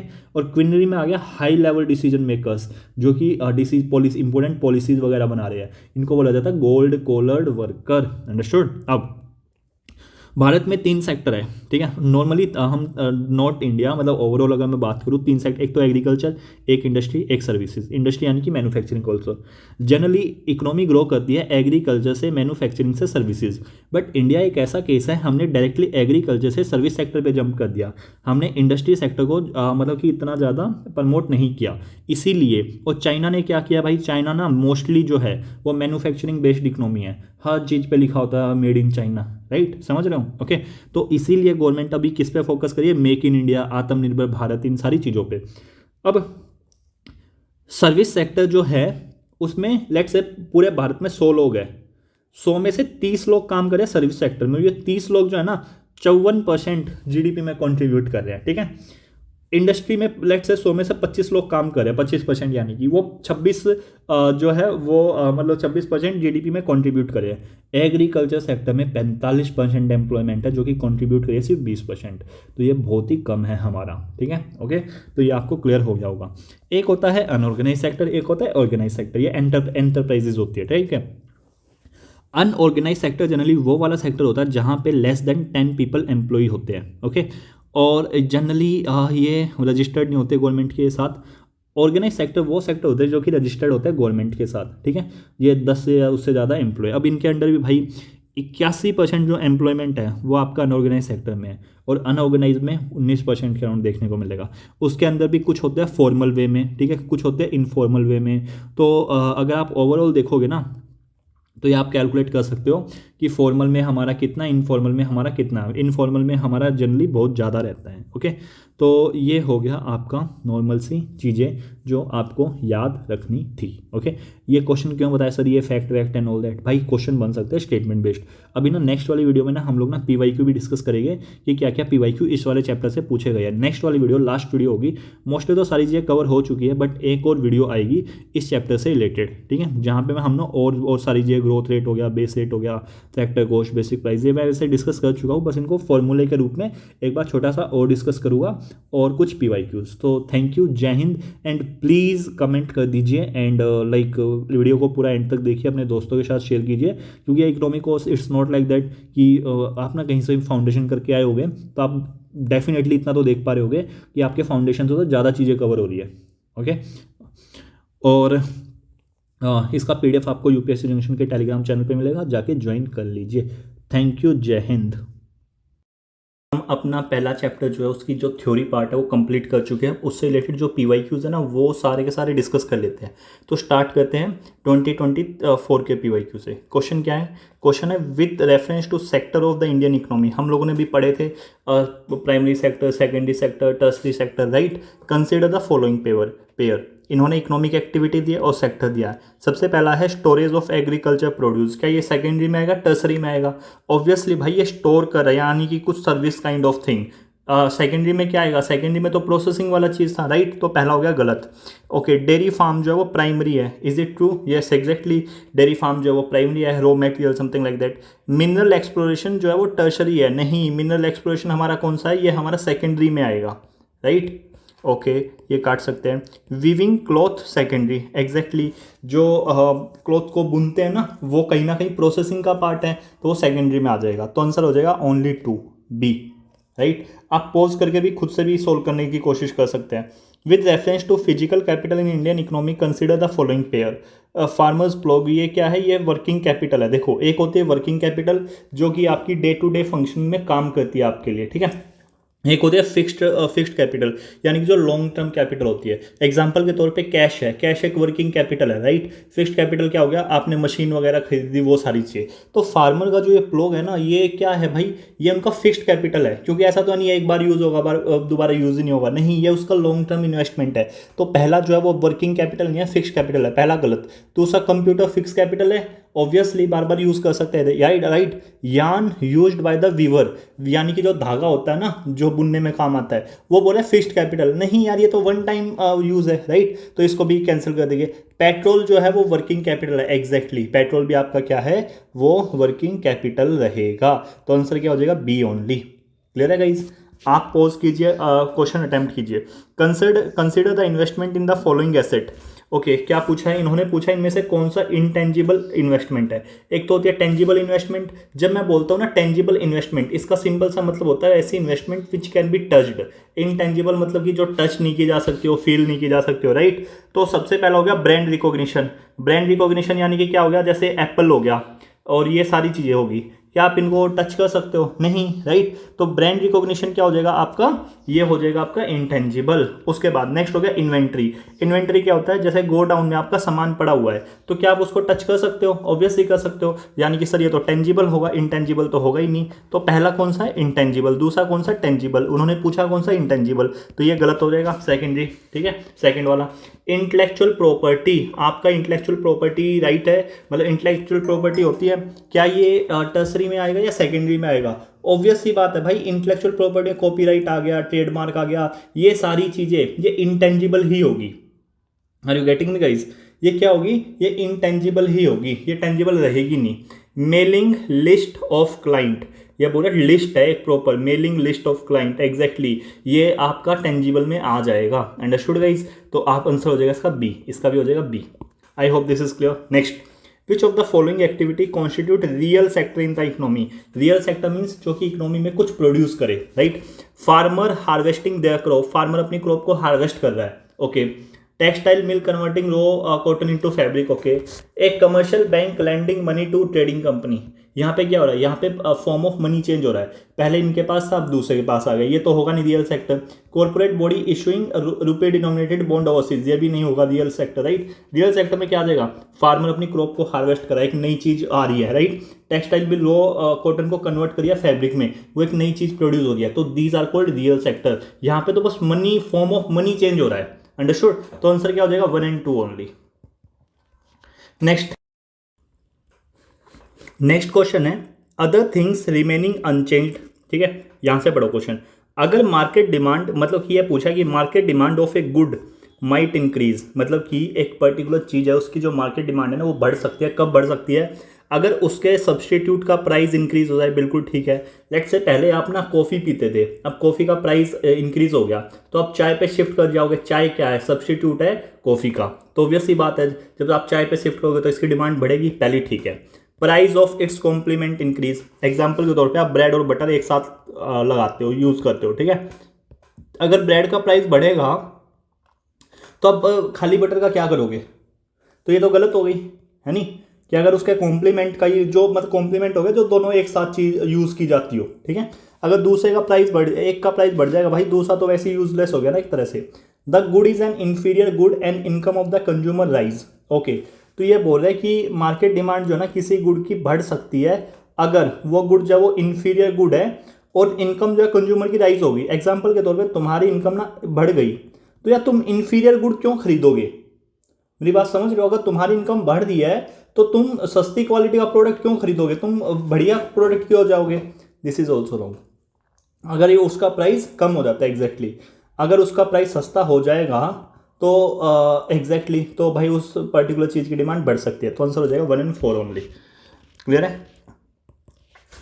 अगर कोई कमोडिटी पब्लिक को फ्री दी जा रही है गवर्नमेंट के द्वारा, देन उसका अपॉर्चुनिटी कॉस्ट जीरो होगा।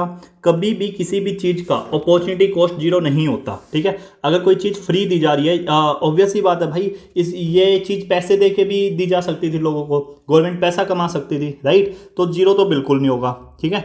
अपॉर्चुनिटी कॉस्ट को कभी इग्नोर भी नहीं किया जा सकता, गलत। Opportunity cost is transferred from the consumer, exactly जो कि कंज्यूम करे फ्री में, of the product to the tax paying public. Exactly भाई, वो गवर्नमेंट जो है वो फ्री दे रही है, कहाँ से दे रही है फ्री, हमारा ही तो पैसा है ना। एक बार डी और पढ़ लेते हैं। Opportunity cost is transferred from the consumer of the product to the government. अरे भाई गवर्नमेंट कहाँ से लाएगी पैसा, गवर्नमेंट भी तो हमसे ही ले रही है ना पैसा, टैक्स हम टैक्स दे रही है तभी तो गवर्नमेंट चल पा रही है ना, कहीं ना कहीं। समझ लो मैं क्या बोल रहा हूँ। तो ये वाली भी गलत हो जाएगी, आंसर हो जाएगा सी। सिंपल है ये, हम लोगों ने अपॉर्चुनिटी कॉस्ट के ऊपर डिस्कस किया था। Next, human capital formation as a concept is better explained in term of process which enable. Human capital formation क्या होता है भाई, individual of a country to accumulate more capital. अगर किसी कंट्री का इंडिविजुअल ज़्यादा कैपिटल एक्यूमुलेट कर रहा है, ज़्यादा धन दौलत एक्यूमुलेट कर रहा है, तो ह्यूमन कैपिटल फॉर्मेशन है। Is it true, not at all, right. Increasing the knowledge skill level capacity, बिल्कुल ठीक है भाई।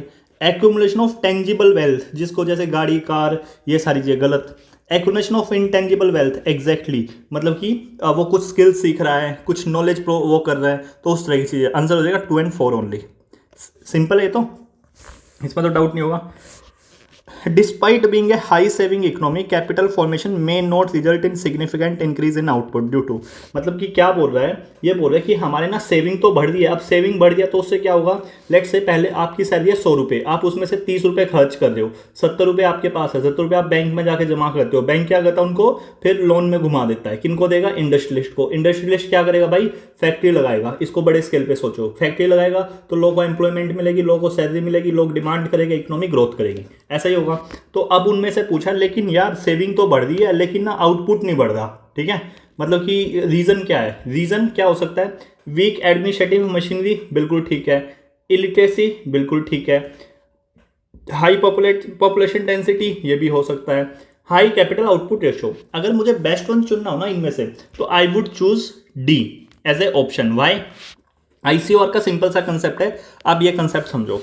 इंक्रीमेंटल कैपिटल आउटपुट रेशियो, ये क्या बोलता है। लेट्स से गवर्नमेंट ने 100 करोड़ रुपया खर्च किया, गवर्नमेंट ने 100 करोड़ की इन्वेस्टमेंट की, गवर्नमेंट ने 100 करोड़ की इन्वेस्टमेंट करके भारत की जीडीपी जो 25 करोड़ बढ़ गई, 25 करोड़ बढ़ गई, तो आईसीओआर आया, मतलब कैपिटल आउटपुट रेशियो आया 4, यानी कि एक एडिशनल यूनिट जनरेट करने के लिए 4 रुपए खर्च करने पड़ रहे हैं। सिंपल सी चीज है, राइट। तो ये हो गया। अब लेट्स से सेम एग्जांपल ले लो, 100 करोड़ रुपया खर्च करके गवर्नमेंट को 50 करोड़, गवर्नमेंट की मतलब सॉरी भारत की जो जीडीपी है वो 50 करोड़ से बढ़ गई, तो इसका आईसीओआर क्या आएगा, 2, यानी कि एक एडिशनल यूनिट जनरेट करने के लिए 2 रुपए खर्च करने पड़ रहे हैं, ठीक है।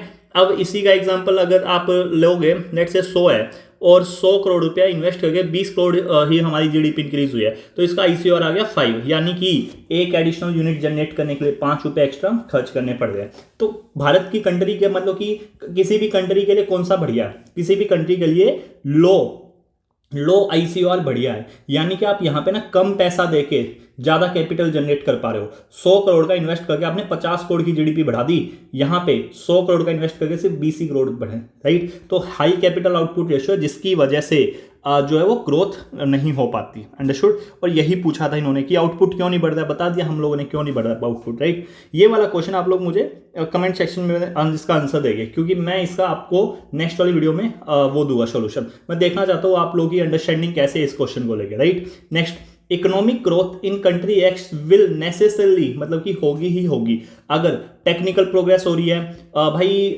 नेसेसरली बोला, वैसे तो नॉर्मल तो ठीक है ये। अगर पॉपुलेशन ग्रोथ हो रही है, भाई डिपेंड करता है, पॉपुलेशन ग्रोथ तो हो रही है पर वो स्किल्ड है या नहीं है। अगर कैपिटल फॉर्मेशन हो रही है, एग्जैक्टली अगर कैपिटल फॉर्मेशन हो रही है ना, तो नेसेसरली वहां पे ग्रोथ होगी, ठीक है। कैपिटल फॉर्मेशन कुछ नहीं होता, बेसिकली क्या होता है, इन्वेस्टमेंट। ये आपका इन्वेस्टमेंट कितना, मैं आपसे पूछता हूँ भारत का कितना इन्वेस्टमेंट है, परसेंटेज में बताओ, ठीक है। Now volume of trade growth in world, not at all, मतलब ट्रेड बढ़ने से क्या वो, ठीक है। तो आंसर हो जाएगा इसका सी। ये 2015 क्वेश्चन था, ये था ट्रेंड से related, steadily increase decrease, so this question not relevant today, okay. लेकिन अगर ये क्वेश्चन आज के सिनेरियो में पूछा जाता तो इसका क्या आंसर होता, बस दिमाग में कोविड-19 जरूर रखना, ठीक है। जब भी आंसर दो ना ट्रेंड वाले, अब से लास्ट 5 साल के पूछे, 1 डिकेड के पूछे, तो कोविड-19 को ध्यान में रखते हुए आंसर देना। आज के कॉन्टेक्स्ट में क्वेश्चन नंबर 11 का क्या आंसर होगा, ठीक है। दूसरा क्वेश्चन ये है। नेक्स्ट है, national income of a country for a given period is equal to, मतलब ये नेशनल इनकम पूछा भाई, मनी, नीचे ऊपर से स्टार्ट करें, total value of goods and services produce by the national, मतलब ये बोल रहा है कि जो नेशनल है ना, उन्होंने जितना भी वो कमाया ना, उनकी टोटल वैल्यू, ठीक है। अब गुड्स एंड सर्विसेज बोला सर, ठीक है। Sum of total consumption and investment, गलत। Sum of personal income of all individual, गलत भाई, ठीक है। Money value of final goods and services produce, क्या मैं ये बोल सकता हूँ कि final goods and services produce, can I say that, exactly, ठीक है। यहाँ पे सिर्फ गुड्स एंड सर्विसेज था, फाइनल का नहीं था, ठीक है, ओके। तो आंसर हो जाएगा डी, क्योंकि इसमें तो वो भी ले लोगे ना फिर जो गोडाउन में रखी हुई है, समझ रहे हो। इसमें क्या है, money value of final goods and services produce. तो गाइज ये थे आपके क्वेश्चंस, और बाकी जो है ये वाला चैप्टर हमारा खत्म हो चुका है। अगले वाला चैप्टर जो हम लोग स्टार्ट कर रहे हैं वो है आपका मनी एंड बैंकिंग। मिलते हैं हमारी नेक्स्ट वीडियो में। एंड पार्डन मी, मैं एक्चुअली थोड़ा सा बिजी था, अब से मैं I will try my best to be regular, क्योंकि एग्जाम भी आ रहा है। जैसा मैंने कमिटमेंट किया था कि यार इकोनॉमी तो करेगी कंप्लीट, राइट, तो इकोनॉमी तो करेगी, डोंट वरी।